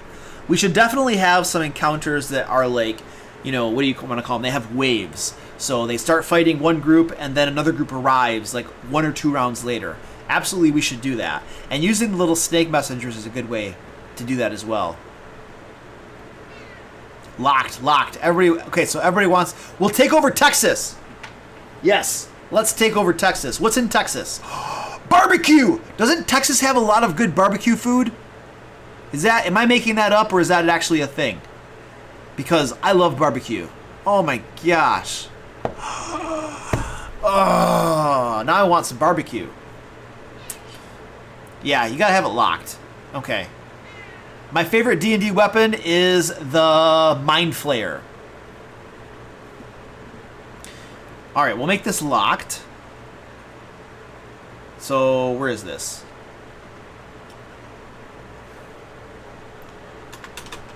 Doors. Squeaky, knock it off. He's down here bothering me. Won't leave me alone. I'm trying to stream, Squeaky.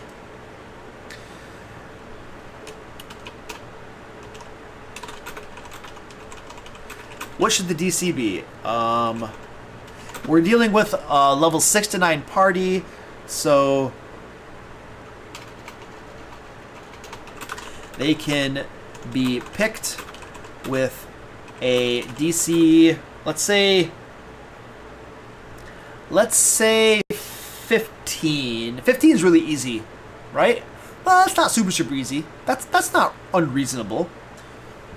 Okay, cat cam. Cat cam time. Cat cam. Alright, we're going to say they can be picked with a DC 15. Thieves, tools, check. Or broken down after 3 DC 20 athletics checks. This would be like strength athletics. Strength athletics checks. And the reason I make 3 of them, three athletics checks, is it represents a period of time of pounding on the doors and trying to break them down. And so they have to keep working at it, making lots of noise before they break down. These stone doors are locked. There we go. Alright, so the doors are locked. They have to either pick them or break them down. I like it. And then we have to have encounter notes. And what we will say is the giant constrictor snakes attack as soon as someone steps in the rug of smothering and is attacked by the rug. Something like that.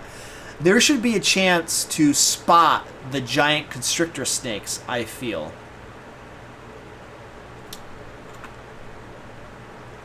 Each snake can use, so we'll say the heroes can spot this. The heroes can recognize that the snakes are not stoned and actually alive with a DC, what do you want to say? I think 15 active perception check. What is that? Wisdom, perception check. There we go. And I specify active because if it's a passive check, then you're almost guaranteed that somebody in the party has a 15. And so I usually don't let stuff like that be passive because it's a giveaway, and there's no fun in just being given cool stuff like that. They have to at least look. If they at least look, then they're going to find it probably, So that's just my preference for things like that. Oh, a nature check. Ooh, that makes it even better. I actually like that. That's a good idea.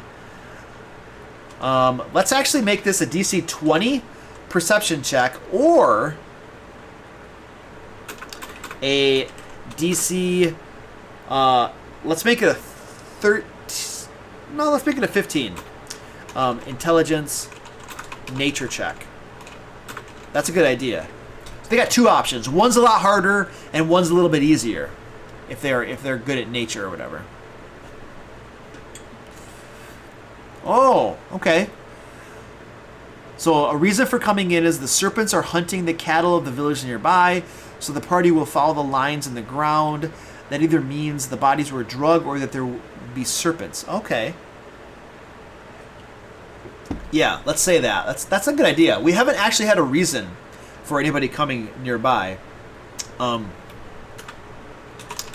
yuan-ti are having the Groung hunt cattle from nearby villages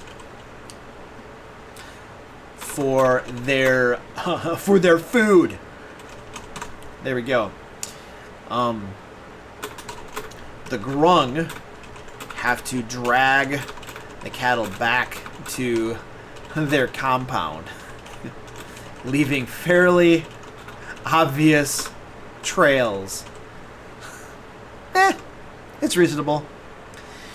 So I feel like with that said, the inciting action would be something. This is very simple, very simple. So a village near the yuan-ti compound commissions the players to stop whatever is slaughtering and stealing their cattle. Very, very simple. All right, Jordan, we'll see you later. Thank you for joining us. The smaller snakes could be communication as well as old adventurers that got stuck before beating the boss and becoming corrupt. That's a great idea. I like that. Thank you. Thank you for helping us out, Jordan. We'll see you next time. And maybe we'll play some D&D like we were talking in that October, what do you want to call it? Halloween stuff, yeah. Wiggy, shut up! Down here bothering me. No! No! Now I'm starting to get cold. I'm starting to get cold now. I'm going to turn my fan off. There we go. That's better. This cat needs to... Wait, I still have the cat cam on. I got distracted. I totally got distracted. I had the cat cam on the whole time. I'm like typing stuff out, creating the adventure, and you guys are all like, Luke, we have no idea what you're writing. It's just the cat cam, dude. Did anybody say anything? I think you were all just fine with it. It's like, okay, we're staring at his floor. His floor is super interesting, so there you go. All right. Yeah, Halloween D&D. Ooh. I just made you a Hero Forge mini with your cat. Wow. If you're serious and you want to send that to me, dude, throw me a direct message on Discord and I'll tell you where to send that. I have a very handsome floor. I know. I love I just vacuumed my floor for the first time in too long. And I can tell you with the amount of cats that I have, my floor gets covered with cat hair pretty badly. So, all right. Yeah, my chair is part scratching post. It is absolutely part scratching post. I want to get a new chair, but I'm afraid that my cats are just going to destroy it. All right, let's do something. We have the first area made. Let's try to get the next room made. Where are we looking at? Our map. Let's get the next room. So we have. Oh, here's the room. So this is what we're dealing with right here. It's a bigger room. These little star things represent statues, and it looks like they're up on some sort of dais or dais, however you pronounce that word. It multi-classed into a scratching post. Yeah.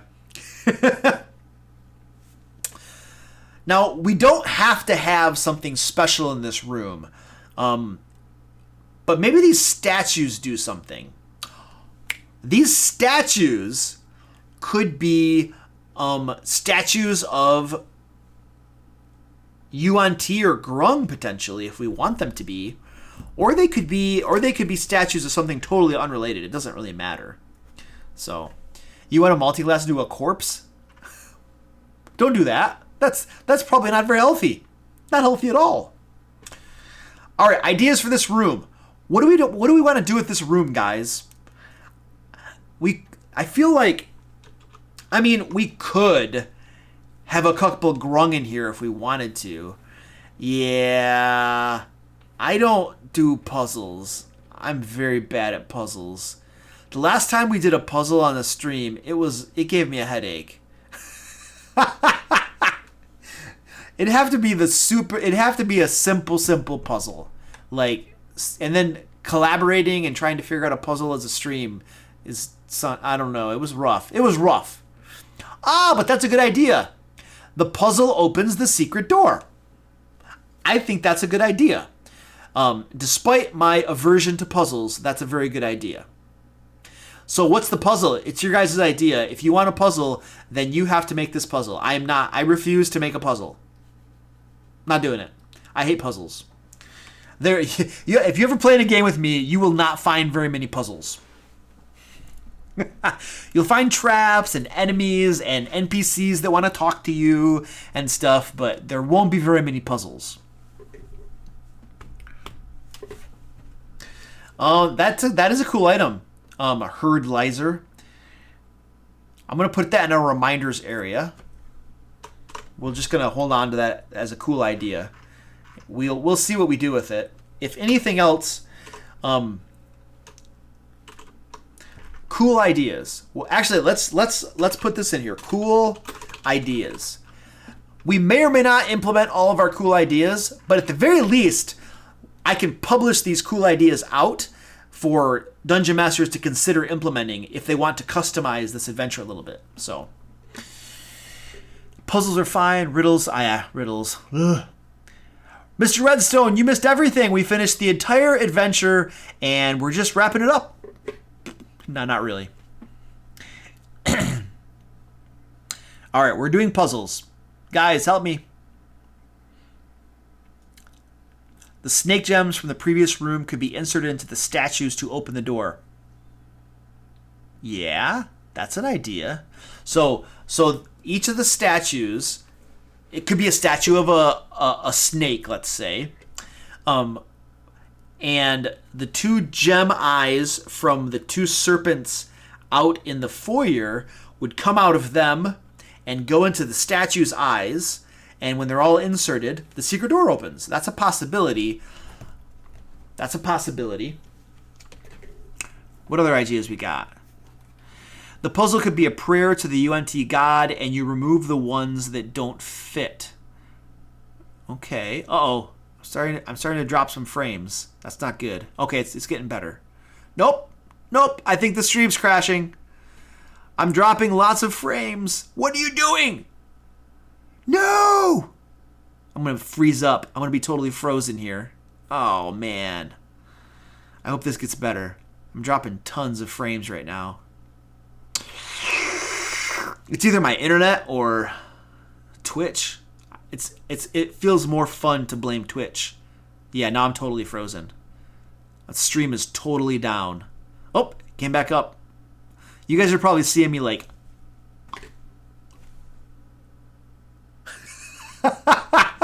Oh man. Woo! I'm gonna go over somewhere here. There's no sense in me doing anything if the stream is down. If you all can't see anything, there's no sense in me doing anything. Yeah, it's buffering.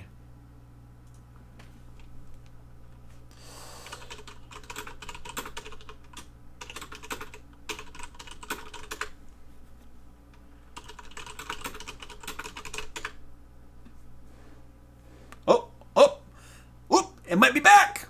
It might be back. Are we back? Hello. Hello. Hello, anybody. I think it looks like it is healthy, perhaps, once again. All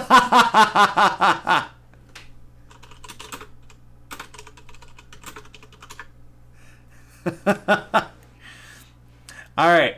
I think we're back up, ladies and gentlemen. I was dropping all of my frames. The stream was red, totally down for a moment there. So I just stopped talking, basically, and I waited until it came back.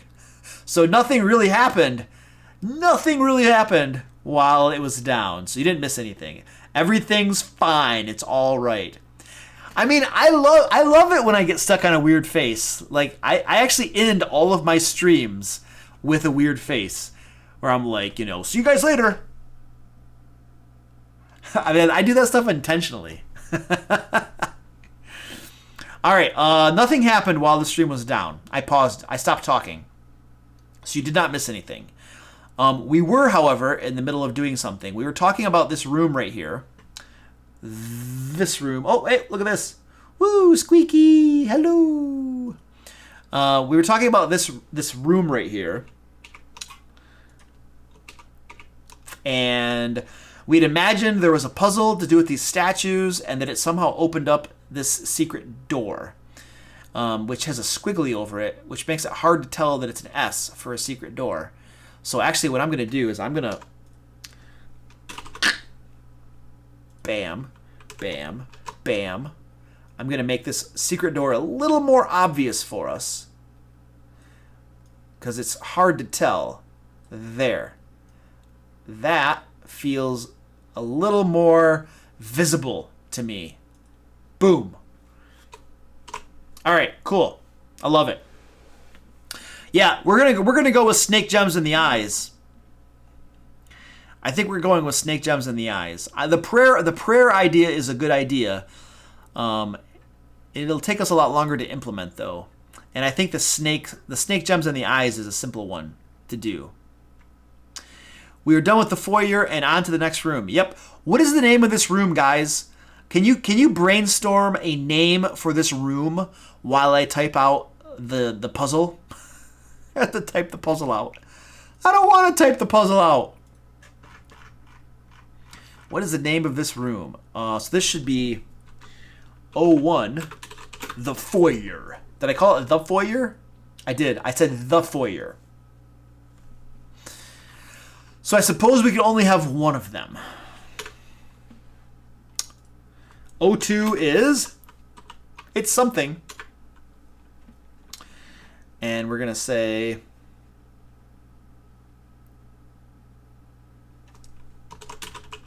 statues. These two statues are in the form of giant snakes with bared fangs. There we go. Giant hooded snakes. Yeah, we'll say hooded. Like, you know, like cobras with the big hoods. Giant hooded snakes. The statue room. Yeah, we could do that. The billiards room. It was Dr. Plum with the candlestick in the billiards room. Dr. Plum. Is Dr. Plum a thing? I don't know. I haven't played that game a whole lot. What is that game called? Clue. Yeah. That's actually a really good game. I like that game. I remember liking that game. Shyster, if you want to send me a Hero Forge mini, you need to send me a direct message over on my Discord channel. There's a link down on the panel, and I will tell you what to do, where you can send that. Professor Plum, that's right. Alliteration. Yeah, Professor Plum. That's alliteration. All right, I was writing something. The two statues are in the form of giant hooded snakes with bared fangs. They have hollow eye sockets with bared fangs and hollow eye sockets. Hollow eye socks. Hollow eye socks. Sockets. For snakes. All right. All right, I'm turning my fan back on. I'm starting to get warm now. Little bit of sweat beading up around here. There we go. Oh yeah, that's good. So two statues are in the form of giant hooded snakes with bared fangs and hollow eye sockets. Awesome.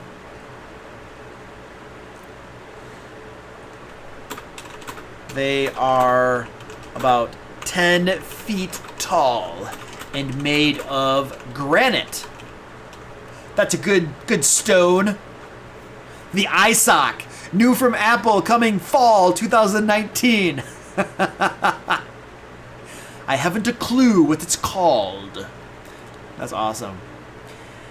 Have faded murals on the opposite wall. The murals depict smaller statues with gems in the eyes. Yes, that's a good idea, dude. Ninja Theory!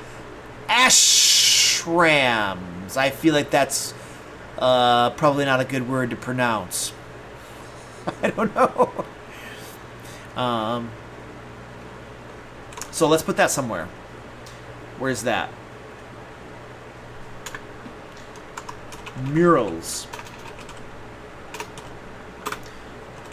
Where's that mural gonna be? Oh yeah, the south wall right here. The south wall will have the south wall. This mural on the south wall depicts similar statues with gems in their eyes.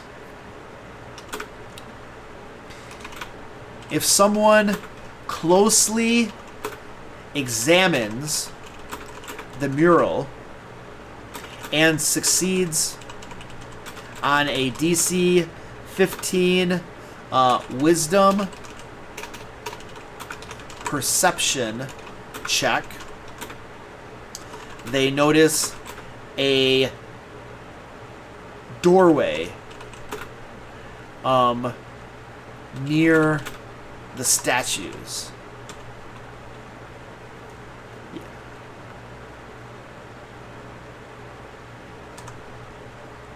On the mural. On the mural. So, like, the mural depicts two statues with gems in the eyes, and then there's this, like, doorway over there. So it's a hint.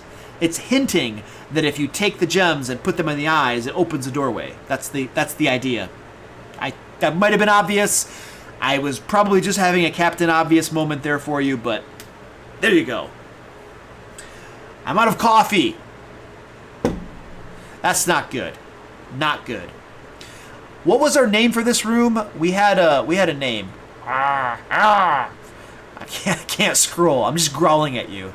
I'm just growling at everybody in the stream. The statue room, the wine tasting room, the greeting hall, the statue hall. Yeah, we'll call it the statue hall. I like that. We'll call it statue hall. And then we got to put that on our map. I'm just going to copy that layer. Duplicate layer. Yes, thank you very much. And then we'll edit that. O2. Statue hall.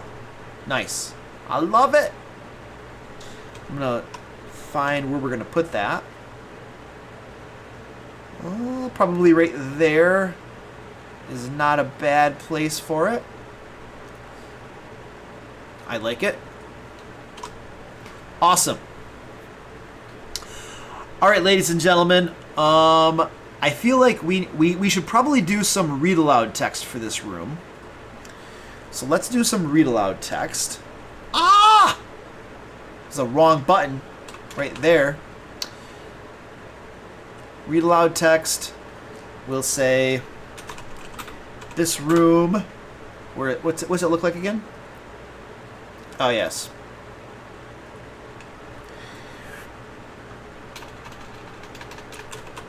Two large statues in the form of snakes stand on daises in this room. Did I spell that wrong?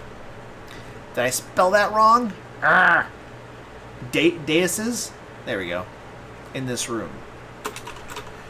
To the south, a faded mural hangs on the wall. And to the west is a single stone door. Ooh, the Serpent Sanctum. Hey! Serpent Sanctum. That could be the name of the adventure. Serpent Sanctum. I think we just named the adventure. Who was that? Threadbare Goblin! Congratulations, you are our winner. You named the adventure tonight. Good job, buddy. Serpent Sanctum. Yeah, I like that. Level 6 to 9. I usually, when I name my adventures, I put the level range in them. So that helps me when I'm like looking through my file list, and I can just immediately tell what level the adventure was designed for. So there we go. Bam! And I think I have title. Serpent Sanctum. Awesome. Oh, there's another one down here. Serpent Sanctum. And apparently somebody thinks it's still 2018. We'll just change that right there. Actually, you know what I should do? I should change my footnote. This should actually be the DM Layer LLC. Look at that. All fancy. Look at all fancy. I'll change it here too. I had to make an LLC just in case somebody decides to sue me. These are bad adventures! I'm suing you! Selling shoddy products around here. Alright. We have read aloud text. We have the statues. We have the puzzle. I didn't actually describe the puzzle. Secret door. The secret door to the north is opened when the 2 gems from the giant constrictor snakes, the 2 gems from the eyes of the giant constrictor snakes in area 1 are inserted into the hollow sockets of the snake statues in this area. There we go. Our puzzle and the mechanism for opening the secret door has been described. Excellent. All right, here's what's going to happen, ladies and gentlemen. We're going to go on intermission break for about 2-3 minutes while I go use the bathroom and get some more coffee. And when we come back, we're going to continue fleshing some of this out. And remember, we have the giveaway going on tonight. If you haven't entered the giveaway yet because you just joined the stream, there's a link down in the panel. That we're not done. We're not done. We're gonna keep going because I feel like I got some juice left in me still. We're gonna take an intermission, and when we come back, we're gonna continue. If you haven't signed up for the giveaway yet, do that. There's a link down below. The secret password is yuan-ti because you're gonna need that. And then when we get back, we will continue with our jam here. So I'm going to throw up some hold music for you.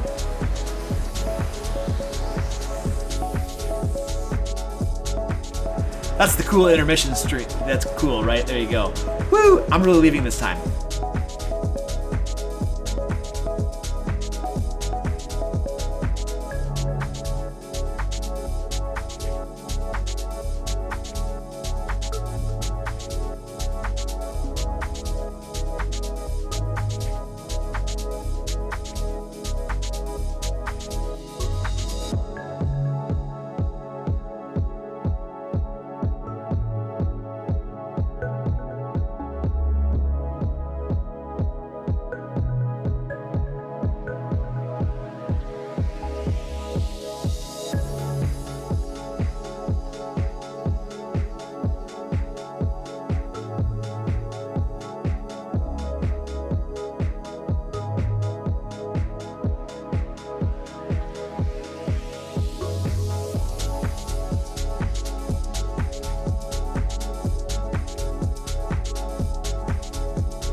He didn't like that.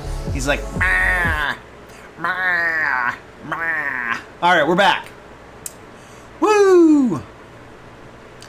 Where is... That's interesting. All right. We're back, ladies and gentlemen. We have a new follower. Phoenixim! Thanks for following.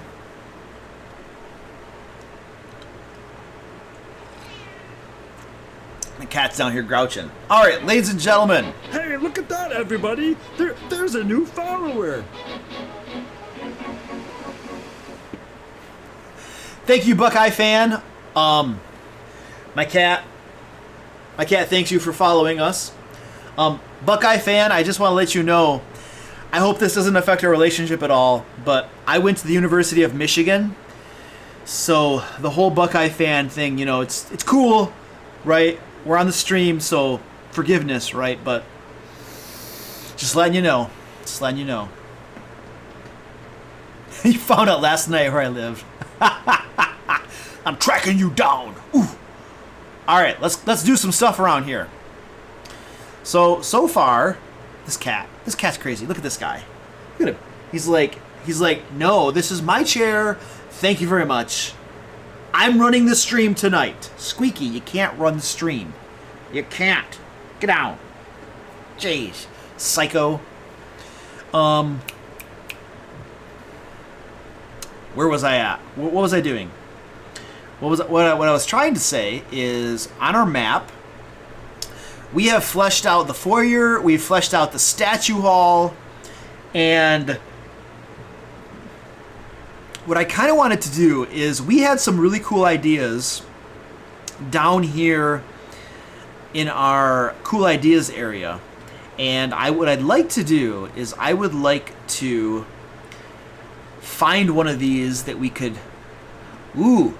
So we have one idea here about frog guts being slippery, so there could be a hallway where the floor is very slick.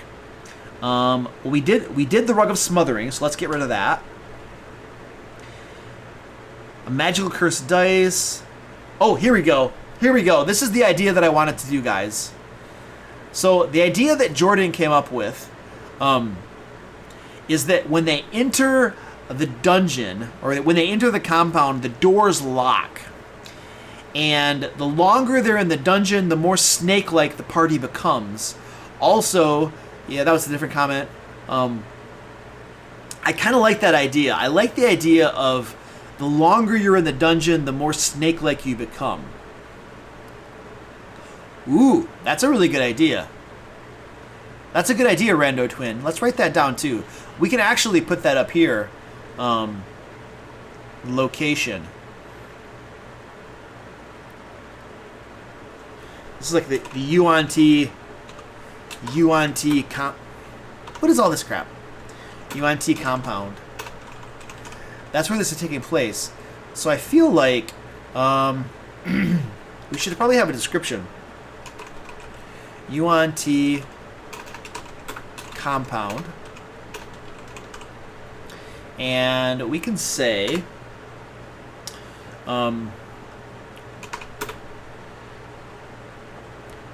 that the entire compound is perpetually full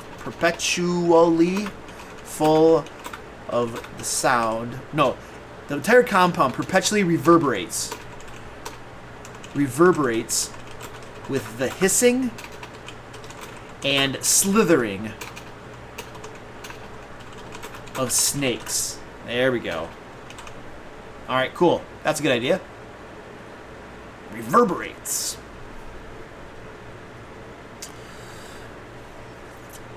Slide the video down to the lower stream. Okay.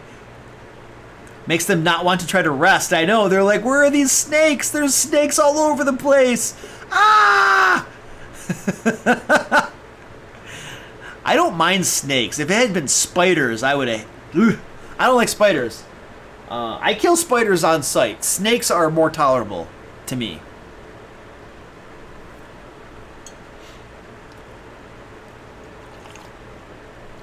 Alright. What I want to do then is I want to come up with some sort of Snake curse.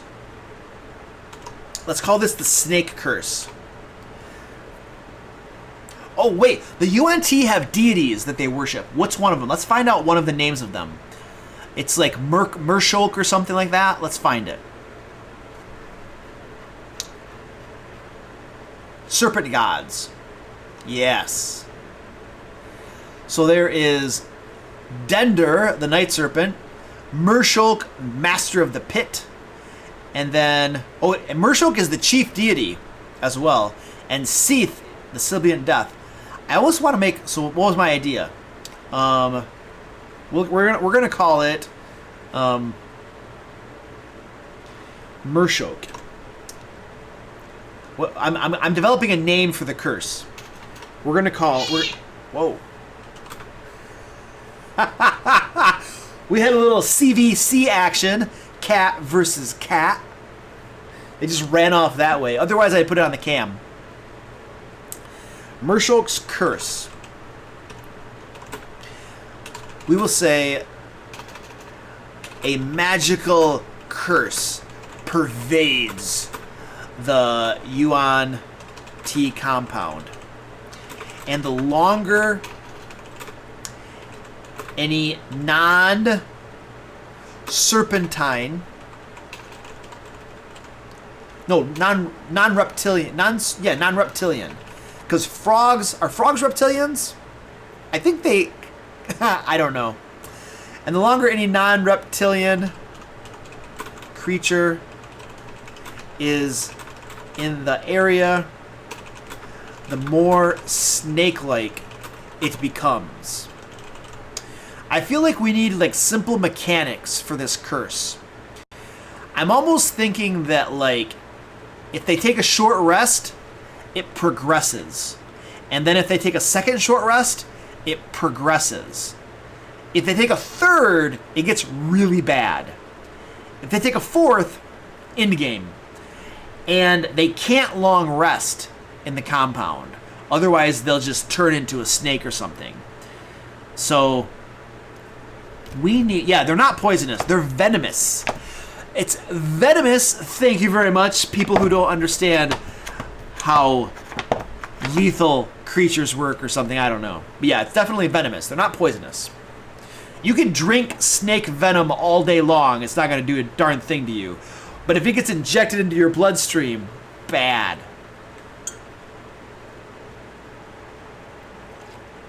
Frogs are amphibians? Okay. So any non-reptilian or non-amphibian. Alright. What are the mechanics for turning into snakes, guys? I need to know what the mechanics are, or I'm going to start making something dumb up.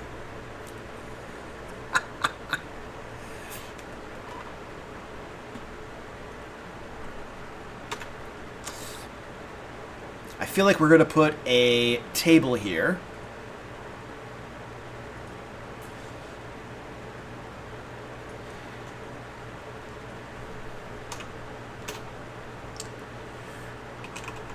After one short rest, something happens. There should put a row above that. Row above that. So time in compound. And then the effect. And we should probably make this look a little snazzier. We need like a title row. That's not too bad. Unbold that junk. Unbold that junk. After one short rest, what happens to them? Polymorph, serpent stricken. What do we got? First stage, your voice changes. Second stage, you begin to show scales. Third stage, yes, we're on a roll. Okay, good. So after the first short rest, a creature's voice changes, emphasizing the S sound and throwing in an occasional hiss. At this stage, oh, Oh, we got a new sub. Thank you, Widow's Son. Hey, thank you for subscribing. You're really cool. That's a thumbs up. I was putting my thumbs up way up here for some reason, and it should have been down here where the camera can actually see it. So, all right. At this stage, the creature's tongue begins to fork. Haha, nice. There should be saving throws. Let's say no saving throws. No saving throws. The longer you're in the place, the more snake-like you become. The solution is to not spend too long in the compound.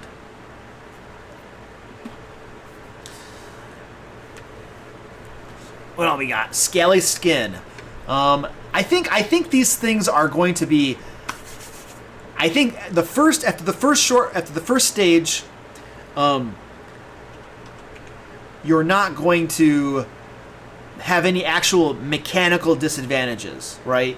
It's simply flavor. It's simply alluding to the fact that something bad is eventually going to happen. And then after 2 short rests. So after 2 short rests, a creature begins to grow scales. And yeah, begins to grow scales. That's interesting. What if, yes, a creature begins to grow scales. Are yuan-ti charismatic though? I feel like yuan-ti, something tells me that yuan-ti are charismatic. Are they? Those have a high charisma.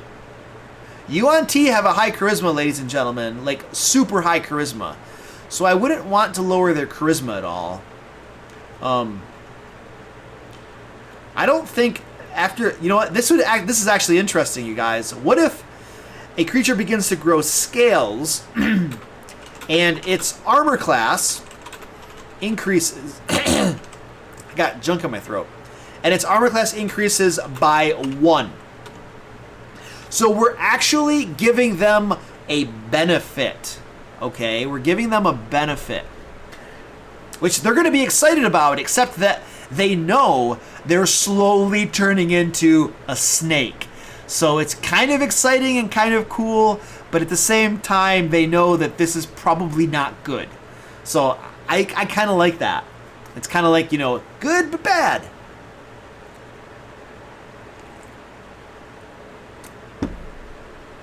All right, okay, third stage. What's the third stage?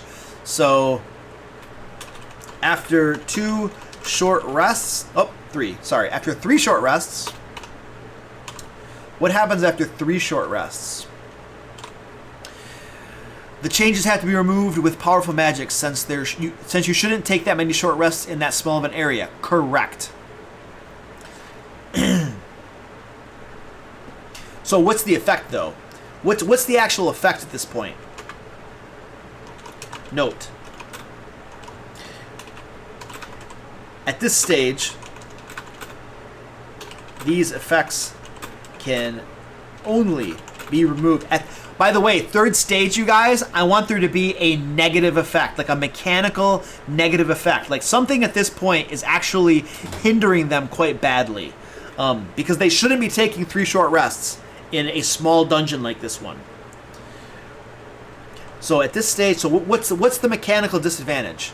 At this stage, these effects can only be removed by we're going to say greater restoration. Greater restoration spell or similar magic. It's a curse though by both a remove curse spell and a greater restoration spell or similar magic. So let's make this similar to like a mummy rot type of thing where it takes 2 things to actually Hey, look remove at that, it. everybody! Hey! There's a new follower. Thanks for following, appreciate that. Yeah. So what's the effect? That's the question. That is the question. Slimy Doom. The creature begins to bleed uncontrollably. The creature... Hey, Oh! look at that, everybody! There's a new follower! Roger Farley! Welcome to the follow pool! The creature begins to bleed uncontrollably. The creature has disadvantage on Constitution checks and Constitution saving throws. I don't think there is a Constitution check in 5th edition, but saving throws is not good. In addition, whenever the creature takes damage, it is stunned until the end of its next turn. Whoa! That's really bad. That's like really bad. I like it. I like it because they should not be taking that many short rests. It's the DM Punisher stick. Take too many short rests in my dungeon. I'm going to copy that verbatim, Arvanicor. I like that. That's a good idea. The only thing I'm going to take out is... I don't think Constitution checks exist in 5th edition, so I'm going to take that out. And we'll just say Constitution saving throws. Yeah. It is stunned until the end of its next turn. So it's a good idea. The only problem I see with that is you could get somebody into stun lock. In fact, the entire party, if they all took a short rest, 3 short rests, the entire party now has this, and they're going to be stun locked anytime they start taking damage. So you could get into a situation where half of the party is being stunned and they can't do anything at all. So I feel like that is perhaps a little too heavy-handed. How can we tone that down? Give me some ideas how we could tone that down. But if they leave, they can only heal this by like powerful magic. So like if they leave that dungeon to go get healed and stuff, they're gonna have to basically restart the dungeon. So I just kind of want to put something on there to make it less powerful. You could give them a saving throw. Yeah, that's not a bad idea. I'm going to turn this off. I'm starting to get cold again. Can't. It's like I'm hot, I'm cold. There could be a stun limit per combat. I almost like the saving throw idea. You're looking at the effects of the contagion spell. Oh, really? All right, well, let's look up contagion. Where's my player handbook?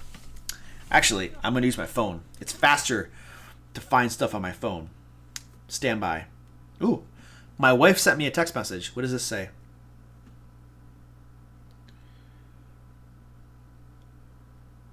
Okay.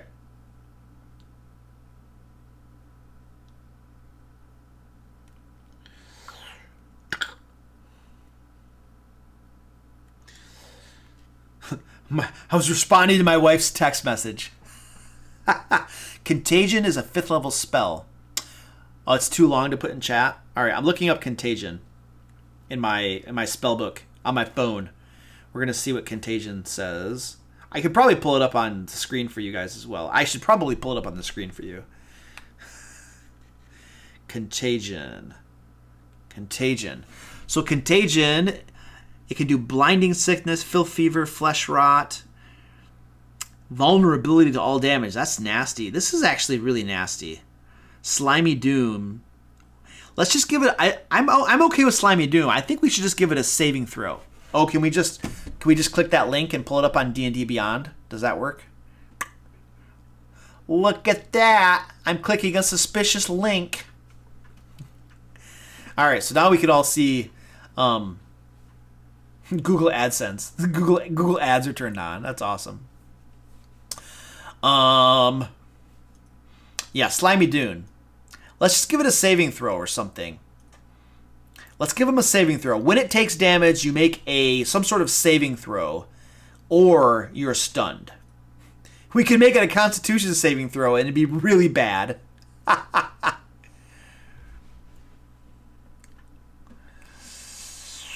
I don't want to make it too complicated, though. I want to kind of streamline it a little bit. It's not gonna be the exact effects of the contagion spell, right? But it'll be similar to it.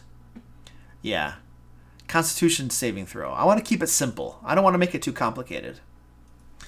Whenever the creature takes damage, it must succeed on a DC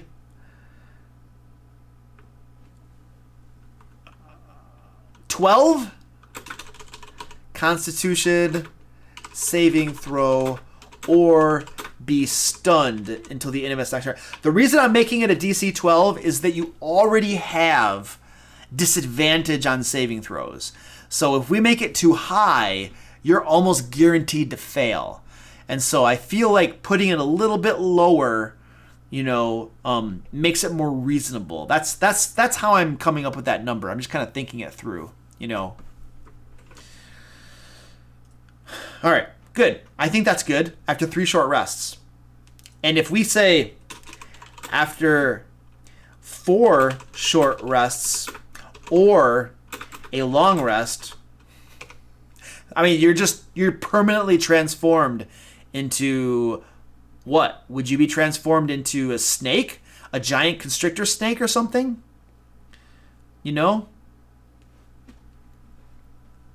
A giant constrictor snake, maybe? Oh, you know what? What do you look like? Like, you have Slimy Doom, but I think that there's some sort of like visual thing that happens to you. The creature's scaly flesh begins to ooze putrosity.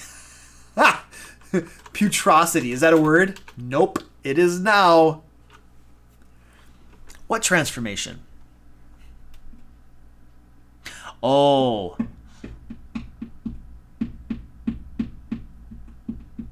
Oh, I think you were talking about some sort of like transformation thing.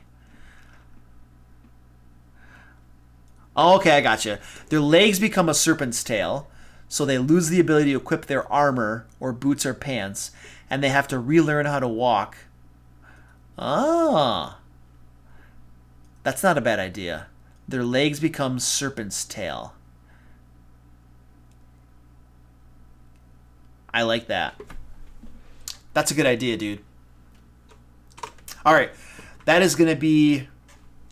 And their legs become a serpent's tail. And then we'll say they lose the ability to equip their armor, boots, or pants. Oh, the armor of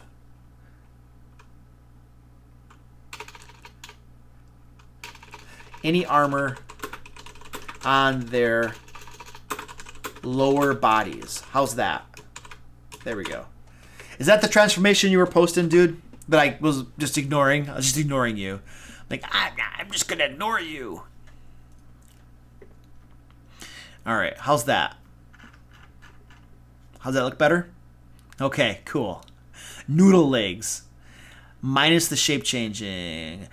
They can shape change. What are we saying here? Give the dorks a chance to actually fight with this. Their legs become a serpent's tail, so they, yeah. A yuan-ti. Why not turn into a yuan-ti? Well, I feel that, like, if the yuan-ti is, like, the highest level of the caste system, I don't know. The yuan-ti are a very, like, racist group of creatures, and so I don't know that they would want to take, like, lesser creatures and transform them into, like, part of their own species. The yuan-ti would be more inclined to enslave them or something. I don't know. Yeah, ninja theory from the lore perspective. Yeah, exactly. I don't think from a lore perspective it makes sense to do that.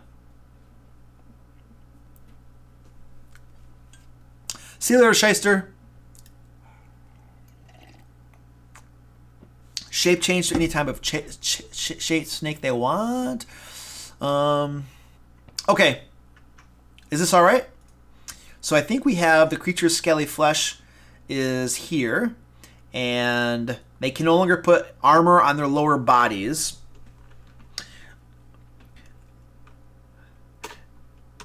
This could be, let's say that this reduces the armor class granted by an armor by 1/3. Let's say about 1/3. If you can't put the armor on your lower body, it lowers your armor class by about 1/3. That's probably somewhat reasonable, maybe.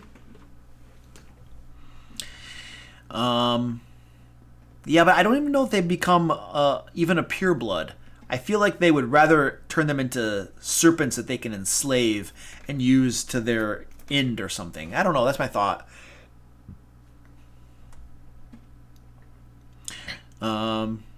Reduces the armor class by 1. By 1/3 or 1. Whichever is higher.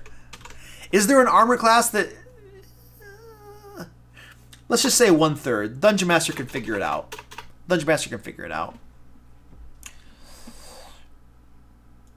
Lowers the speed by 10. Oh, they could. We're already giving... are we talking about the 4 short rests or a long rest? Let's go on to that. We're not... I think we have enough stuff here for 3 short rests. That's plenty. Oh yeah, that's true. We could just say 1. Yeah, it reduces their armor by 1, which is a net gain of 0. That's true. They get the scales and then it reduces it by 1.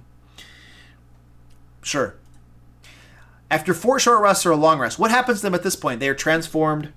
I think we had said a creature is transformed into a giant constrictor snake under the control of the yuan-ti.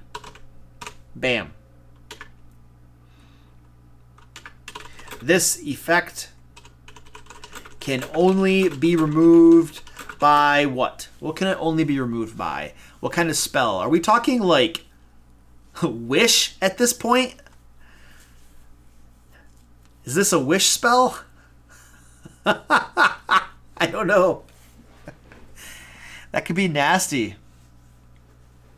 Or we could just, that's probably true polymorph or wish, greater restoration. I feel like wish is a little too much,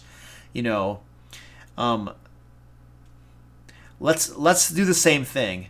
Remove curse and greater restoration or similar magic. Let's make it the same thing. I don't want to be too heavy-handed with it.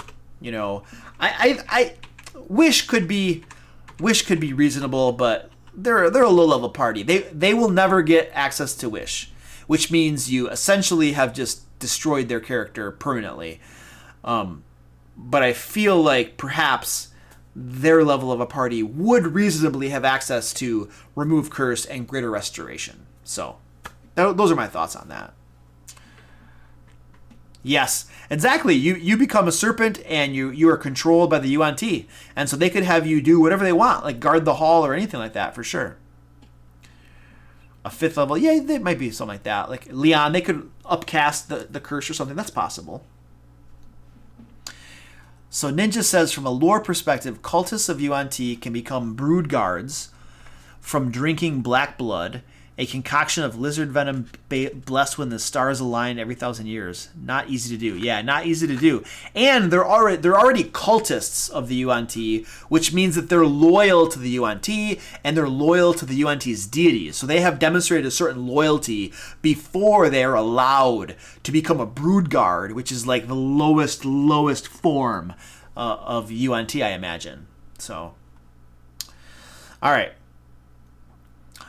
I think we have fleshed that out enough for these negative effects. So I just want to put a little bit of text here. The table below details what happens as the PCs spend more and more time in the compound.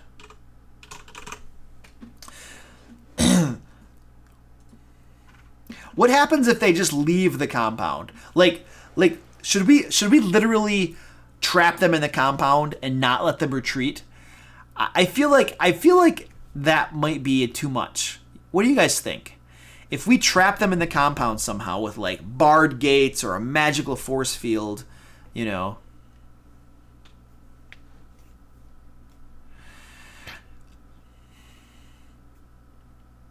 I don't know what your point was, dude. Part of the point was that the large snakes in the hall that you would fight could be cleansed of the effects to reveal a helpful NPC adventurer that had succumbed to the curse before you and could warn you. Oh! Huh, that's interesting. But they're under the control of the yuan-ti, and so they would be attacking you. Yeah. We are punishing them for staying in the dungeon. I would let them retreat at any point in time. I'm going to... So, Herdlizer, I'm going to take your thing and put it down into our cool ideas thing. If we get a chance to flesh that out some more, we will. I would let them retreat at any point in time. Yeah. I'm kind of leaning toward that. I think we probably want to let them retreat whenever they want to. I don't want to trap them in there. So if they leave, then do the effects just go away? Like, let's say they take a short rest and they don't like what's happening, and they take another short rest and they're like, wow, this is bad. Maybe they have to leave the dungeon for a period of time, like 8 hours or something, for the effects to go away. Like, what do you guys think? What makes sense?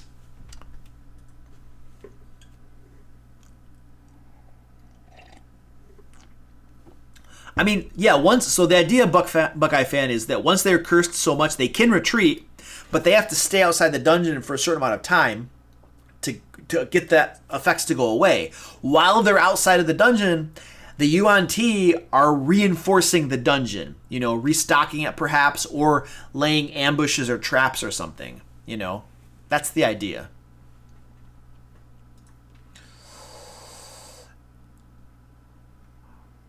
Amphibious or reptilian creature can leave freely. Yeah.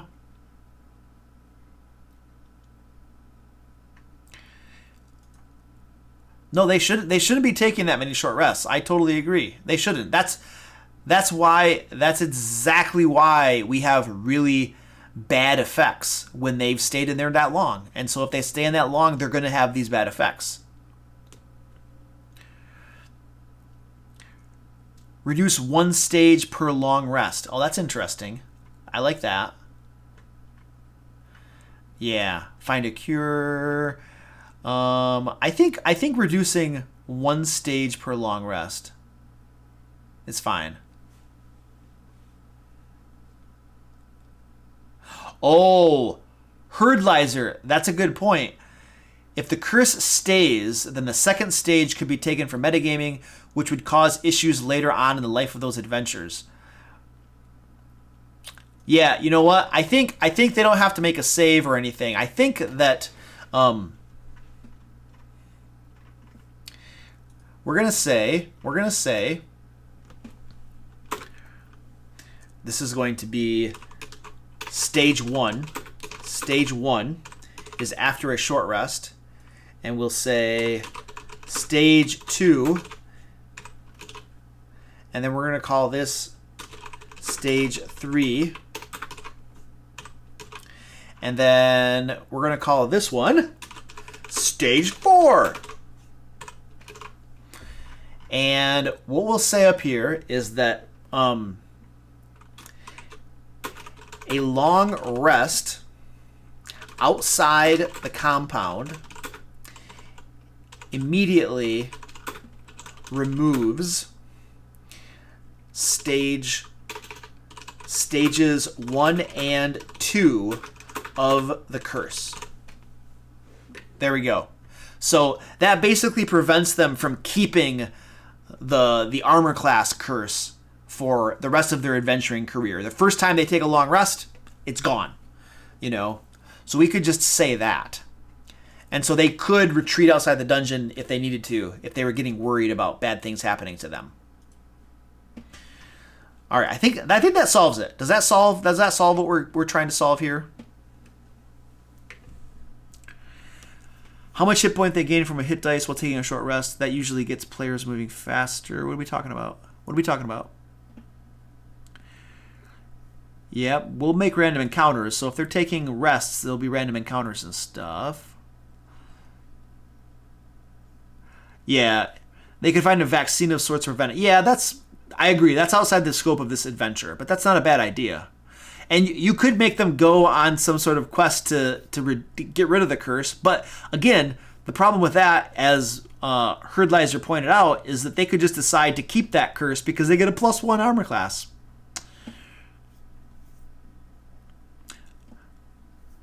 Oh, have how much hit dice while taking a short rest?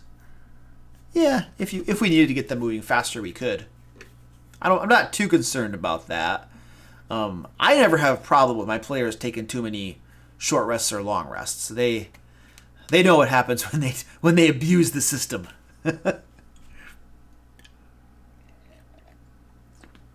All right, are we satisfied with this curse? Have we covered all of the mechanical parts of this that are needed? I feel like we have. I feel like we're okay with that. All right, so to recap what we have done so far, we've created a rug of smothering here, and we have 2 snakes that attack them. We have a sort of statue hall with a little puzzle. They'll open up this statue here, and we have designed a curse for if people stay in the dungeon too long. Great. Yes. Moving on. Yes. You can't dwell on these things too long. And that's interesting. The skin, keeping the skin might be kind of. Oh, that's not a bad idea. I like that idea.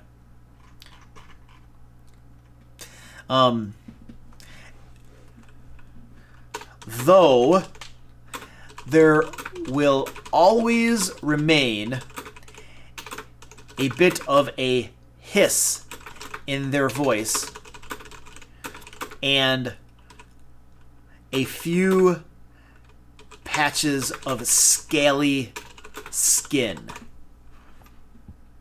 Maybe something like that. Maybe something like that.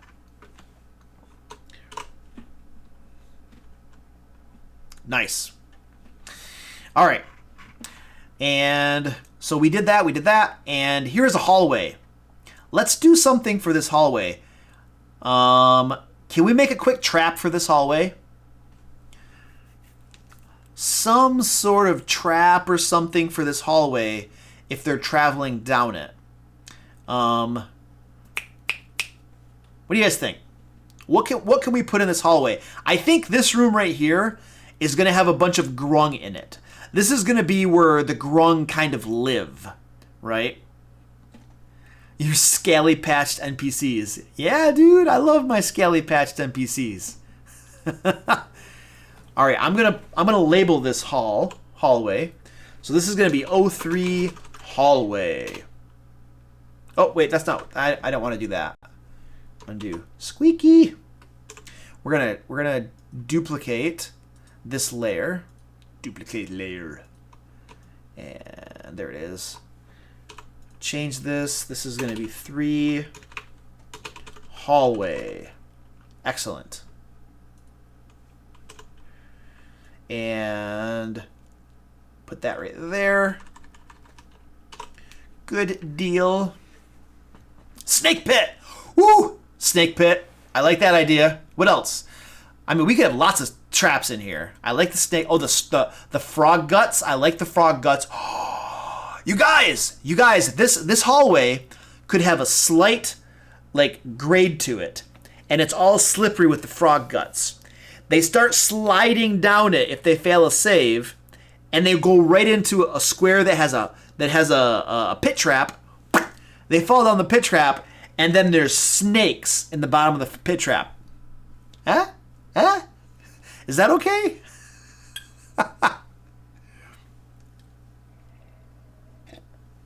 Oh yeah, poison gas would be like a refreshing mist. They're like, yes.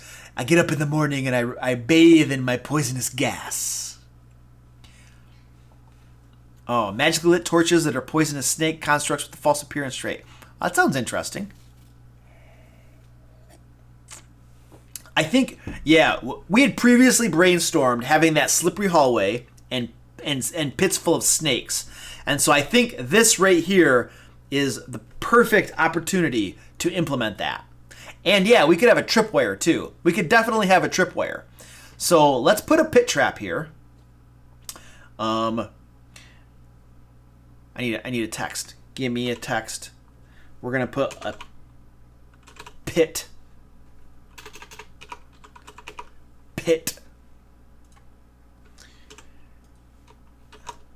Make that a little bit smaller. There we go. I feel like that could be right about there, right, in that square. And I think we should call this rug. I don't think we didn't make a note in our adventure for that. Let's make that a little bit smaller. Right there. Okay, cool. All right. Excellent. Nice and long enough for the pit slide. Yeah. Is the frog grease flammable? Woo! Of course it is. Of course it is. Yeah! Yeah! Okay, check this out. So, the angled hallway, a pit trap right here, and then there's a tripwire right before the pit trap. They slide down, they hit the wire, trip the wire, fall into the pit trap. The wire causes torches back here to fall down into the grease, which lights up the grease. So then the whole hallway is on fire. Huh?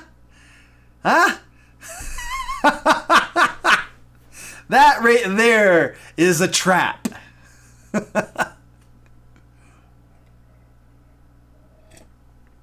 All right. That's a good idea too, Herd Lizer. We might be able to put that somewhere else. I like that idea. Poisonous gas. And you're trying to disarm it, but you're fighting in it too. That's a good idea. I think you'd have to fight in the poisonous gas trap. There might be some yuan-ti in there. Let's put that into our ideas area. I'm going to put that into the ideas area. You can almost see him. He's a little bit on there.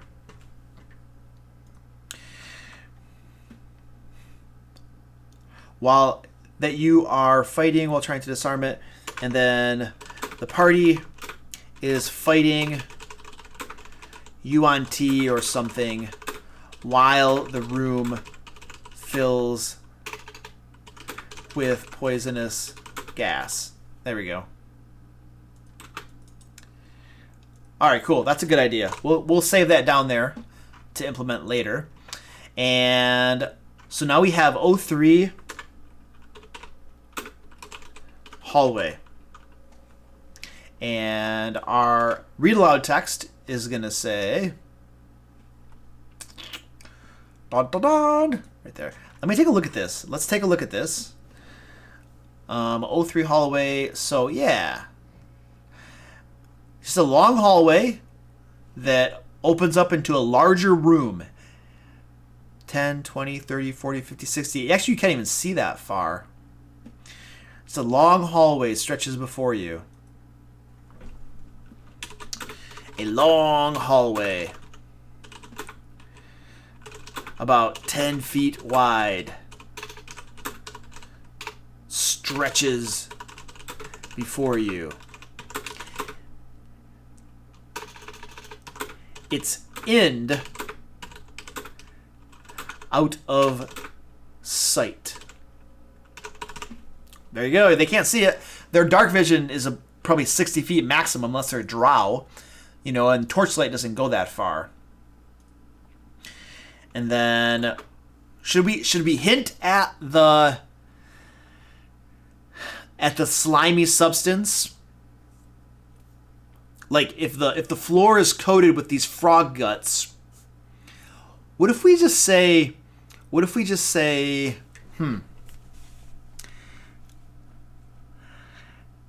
oil flask burns, yep. Yeah, we'll figure out the damage for that.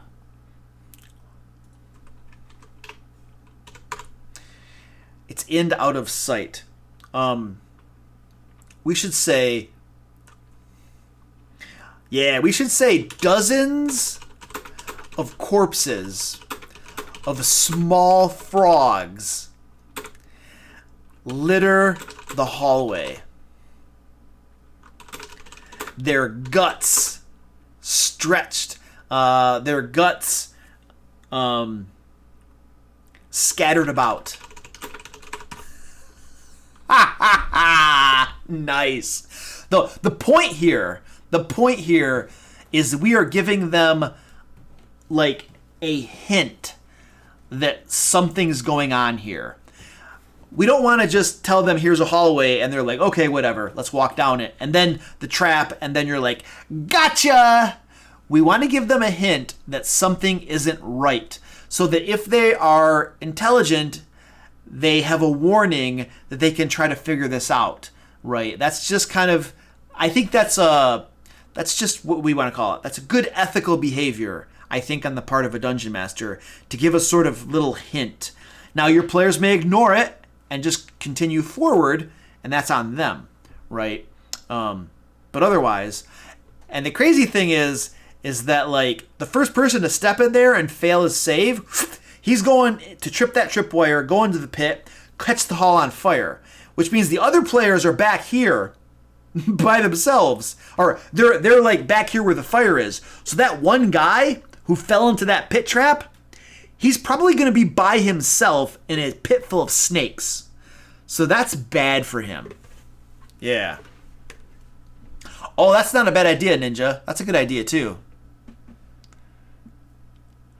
Ooh, yeah, the hallway reeks of burned flesh. We'll say the hallway reeks of burned flesh and and 2 torches in sconces near the doorway.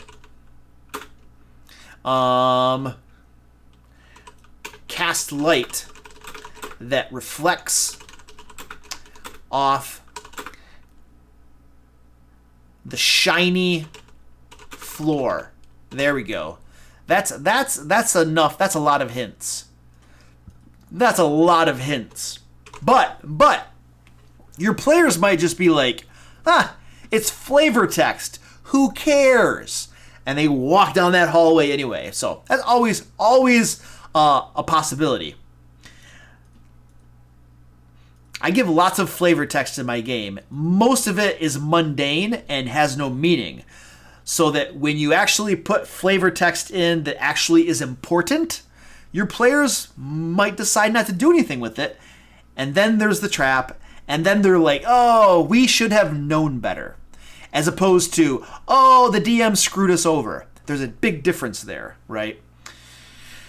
Okay, cool. Let's detail this trap. Trap.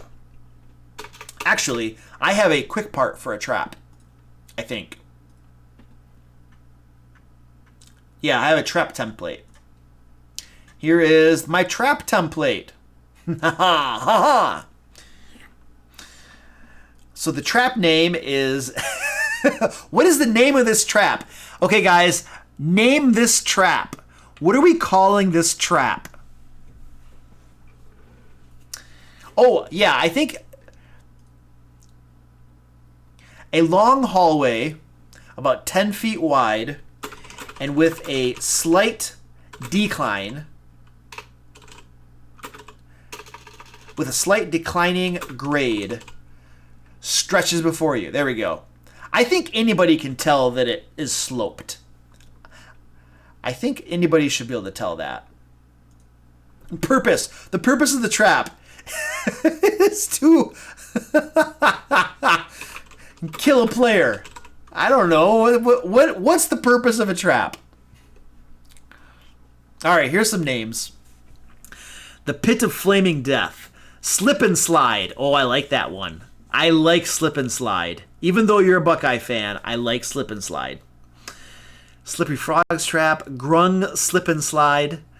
The Slimy Slide. Ooh.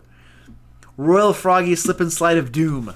You know what? I like the simpleness of a slip and slide, but I also like how the one dude, Delta 2, was repeating the S's. So we're gonna call it Slip and Slide. There we go. Check that out. That is awesome. Purpose, kill a player. Oh, delay or damage. This is two things. It's going to be damage. Yeah, you're right. Oh, you can entertain me by saying it's flavor text. Who cares? In your barbarian voice. Okay, I'll do that in one moment. The purpose is to damage and delay, damage and split the party. Meh, something like that. Split the party. Okay, let's do this. I'm gonna do this. I'm gonna do this read aloud text for you in my barbarian voice. I just have to get a drink here. All right, everybody. Here we go. It's a long hallway about 10 feet wide and with a slight declining grade stretches before me. Its end is out of sight. Dozens of corpses of small frogs litter the hallway, their guts scattered about. The hallway reeks of burned flesh, and 2 torches and sconces near the doorway cast light that reflects off the shiny floor. Who cares? Let's just go already. We gotta kill something. There you go. How was that? Probably not the best voice because I can feel my throat is getting hoarse already from having talked in the stream for almost 3 hours. So there you go. That's the best I can do with the impediment in my throat right now. Yeah, the barbarian. I like the barbarian too. Barbarian is favorite. The rogue. I like the rogues. Some folks have said they like the rogue. All right. The trigger. The trigger is stepping into the slime covered hallway. So we're gonna have to. This is a simple trap. It's a simple trap. I think it's probably a level 5 to 10 trap. We can make it dangerous or something. That's fine. I want to describe this a little bit though. I want to put some description here. So the hallway is covered with slippery frog guts. And there is a pit. There is a covered pit in the middle of the hallway. And then just to the east of the pit is a thin tripwire. There we go. So we're just kind of like laying out the components of the trap. There is a covered pit in the middle of the hallway. There's a covered pit filled with snakes in the middle of the hallway. Just east of the pit is a thin tripwire. There we go. The effect. We'll say a creature that enters the hallway must succeed on a DC. Okay, here we go. What's the dex? What kind of save is it? And what's the DC to not go down the slip and slide? Yes, the tripwire is for the torch drop. Yep. The wizard. The wizard, of course, is the best character of them all. He is logical and always points out the flaws. That wasn't a very good wizard voice. Yeah, sorry. I'm failing on my voices tonight. The tripwire is made of frog guts. Yeah, it could be. It's DC 16 dexterity save. So level 7 is proficiency bonus of 3. Dex of 3 gives a 50% chance to succeed. Yeah. Okay. I'll bite, Ninja. I like it. I like the reasoning. I just make numbers up. Ninja puts some thought into it. That's awesome. DC 16 dexterity saving throw, or we'll say must make a DC 16 saving throw. On a failure, the creature falls prone and slides down the hallway, hitting the tripwire and falling into the pit. The tripped tripwire causes the torches to fall from the sconces and ignite the slimy floor.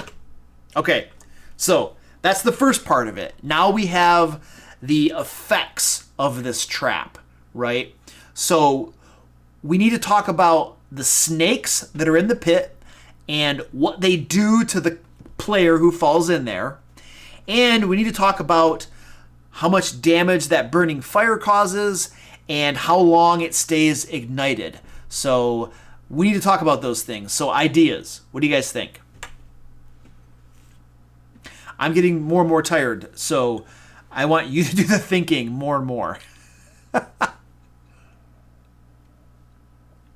That would be the countermeasures. Yeah, countermeasures. So we can say the slippery nature of the floor can be spotted with a DC 15 wisdom perception check. So there's that. And we could say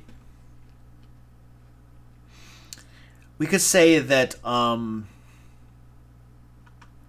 DC 20 wisdom perception check reveals that the sconces that hold the torches are rigged to dump the torches onto the floor. That doesn't actually tell them a whole lot, but it gives them a hint that something bad might happen, right? There we go. So there's some countermeasures for it. All right, what ideas do we have for these snakes? My kobold bard will love telling this tale. Oh yeah, kobolds! Woo! I love kobolds, everybody. They're like one of my favorite creatures in the entire game. Yeah. That's my kobold voice. Based on how far it is from the door, there should be a second save before they fall in about halfway down to see if they grasp something to break their slide. I'm not opposed to that. So they get 2 saving throws? You could do that. I think for simplicity's sake, let's make it 1. Okay, and remember that only one of the players is actually going to be affected by this. Okay, one player will get affected by this, and the other ones are not going to be. And so I'm okay with there being 1 save for this particular one. Oh, the tripwire should open the pit. Yeah, that's true. What do the snakes do though? What kind of damage do the snakes do? A swarm of venomous snakes in the pit? Oh, okay. That's actually probably a thing in the monster manual. Okay, thanks. Yeah. Okay, I'll look that up in a second. What did somebody else say?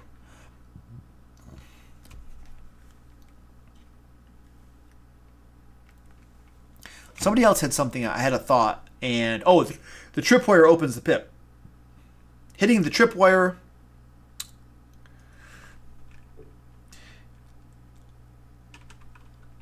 Hitting the tripwire, which opens the pit. And then falling into the pit. And then falling into the pit. The tripwire also causes the torches to fall from the sconces. There we go. Awesome. Swarm of poisonous snakes. All right, cool. Monster Manual 338 CR2. Okay, cool. Let's go put this up here. So, swarm of poisonous snakes. Monster Manual 338 CR2 450 XP. Thank you for giving me that information.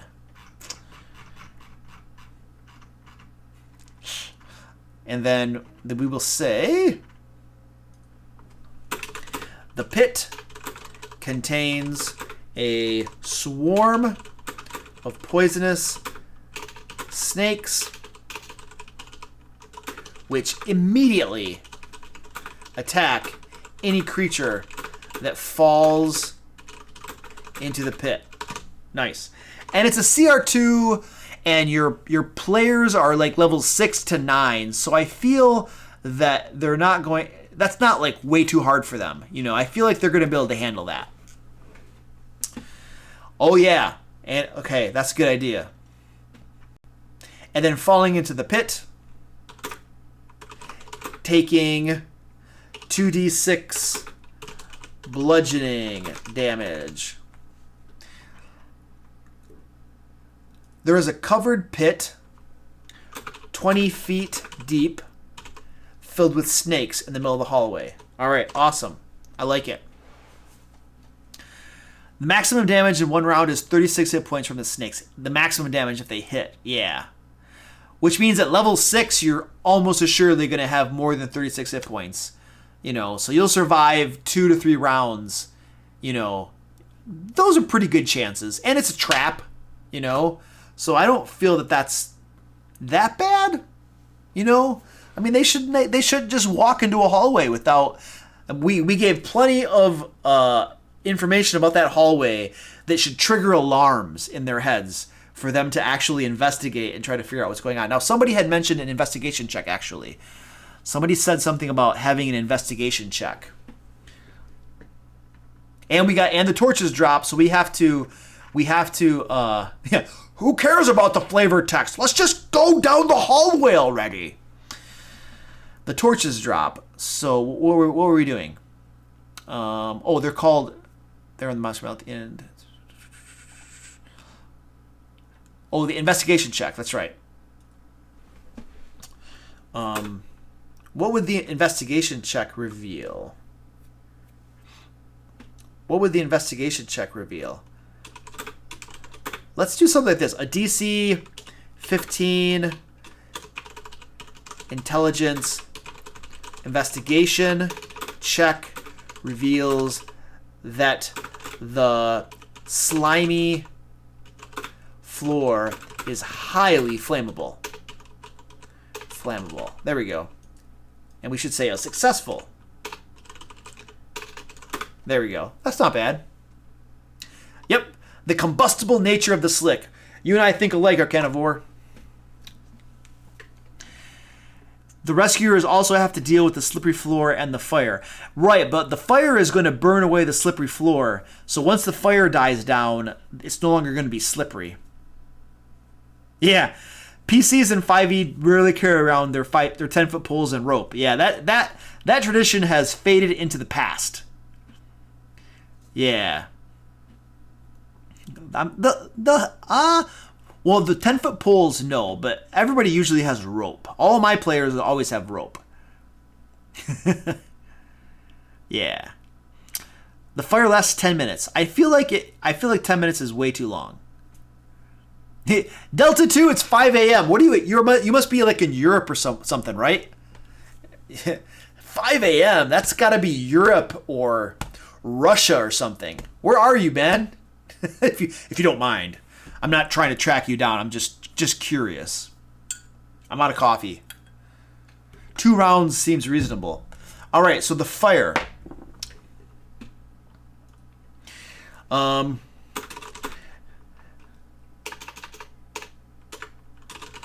the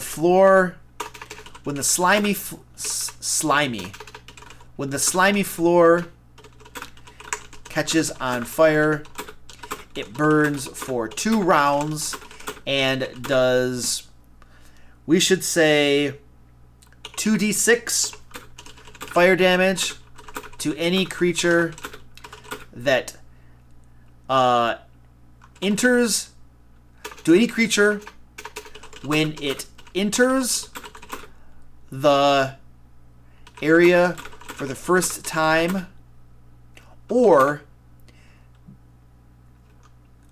when it enters the area for the first time on its turn, or begins its turn in the area. There we go. That's how we. So when you go into it, you take damage, and then if you don't move out of it, the next turn, when you start your turn, you take the damage again. How does that sound? The oil flask is on page 152 of the player handbook. Is that where does that exist? Like, are we copying a mechanic from the oil flask? Is that what we got going on here? Page 152 of the player handbook. I feel like an oil flask probably does about 2d6 damage, doesn't it? Doesn't it? It's got to be like close to that. An oil flask.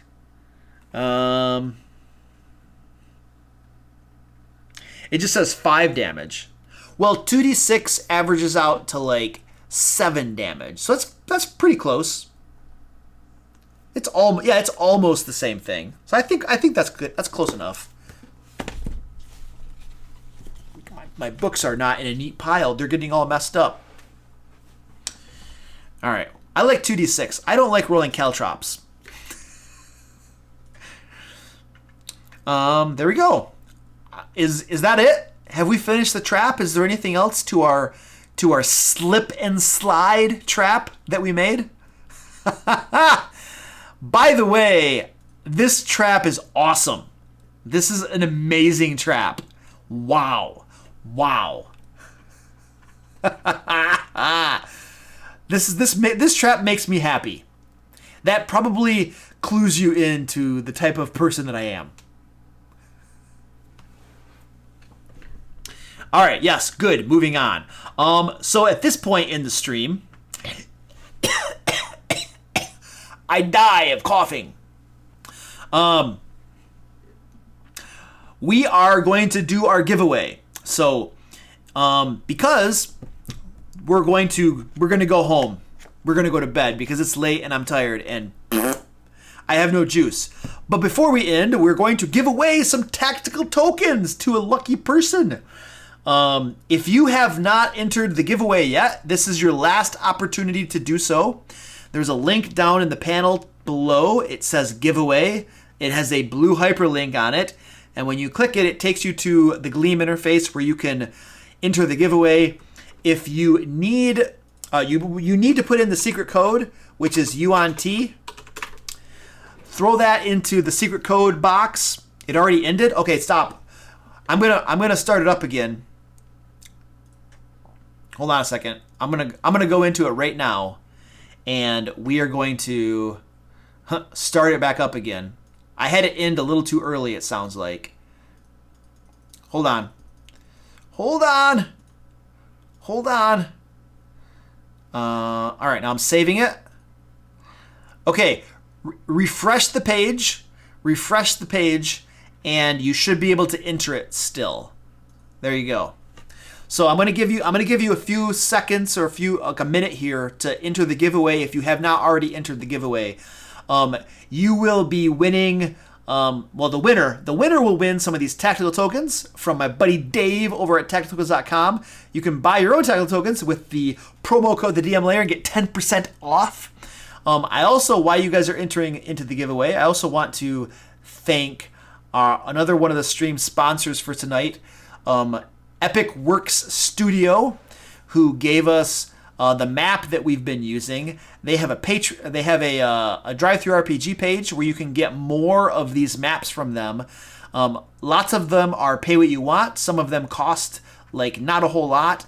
And these maps are really cool. And they also come with like some information, like some sort of like story or plot around the map that you can use to get some inspiration and stuff like that. So, yeah. At last, sleep is coming soon. Sleep. Yes. Yeah, no problem. Oh, remember too, guys. Remember as well that we just began the adventure tonight. And we're going to continue creating this adventure in future streams. The next stream will usually be announced on my Discord. I will usually announce it in my community tab on YouTube. I'll throw it in Twitter. If you're not following me on Twitter, right there is my handle on Twitter to let you guys know about that crap. I usually will... Hey, look at that, everybody! There's a new follower! New follower! Ah! What else? So anyway, the next stream will probably be in 2 weeks, though. 2 weeks is probably going to be the next stream. At least the next adventure creation stream. The next adventure creation stream, where we continue this, will be in about 2 weeks, probably on a Friday, probably at 8 o'clock p.m. Eastern time, because that's just the way I do it. I also do miniature painting streams here as well, where I just get my minis out and we paint them. So, you know, you can stick around for that too. Those will be coming up as well. Anyway, I have talked enough. Let's do the giveaway. Holy crap, it's time to go to bed. You guys are all tired of me talking. It's like, shut up, Luke. Shut up and give us tokens! All right. I'm going to pick the winner right now. How do I do that? Winners. You do not have to be present to win. But if you are, then, and I call your name, raise your hand, throw some emojis in the chat so we can congratulate you. All right, I am drawing the winner. The winner will also get the high-res version of the map that we're using for this adventure. And my bud Justin over at Epic Works Studio will hook you up with that. All right, here we go. I'm drawing the winner. Drawing the winner. I have a name. Let me verify that this is a valid entry. All right, that looks good. Stand by. I want to make sure you have the yuan-ti. Okay, the winner is Kevin D. Kevin D. Are you in the stream, Kevin? I'm not saying your last name intentionally. But Kevin D is the winner. Winner. Oh, that's not me. That's not me. That's awesome. And then Hi JD is like cringing, so apparently he did not win. Yeah, sorry. So here's the thing. I give away these tokens like almost every stream. Not all my streams, but almost every one. Like, I give away tokens. So, yeah. I will reach out to that guy. All right, dudes and dudettes or whatever. We're done for tonight. I will see you around the channel, around Discord, around Twitch, somewhere, whatever. I'm leaving. I'm going home. I'm going to bed. I am home. I'm already home, so I'm just going to bed. Thanks for hanging. This has been fun. Yeah. That's my end. My end is just yeah. Yeah. All right, let me find my thing. Where's my button? There we go. Staying for the weird face end. Yep, you know it. And until next time, let's play D&D.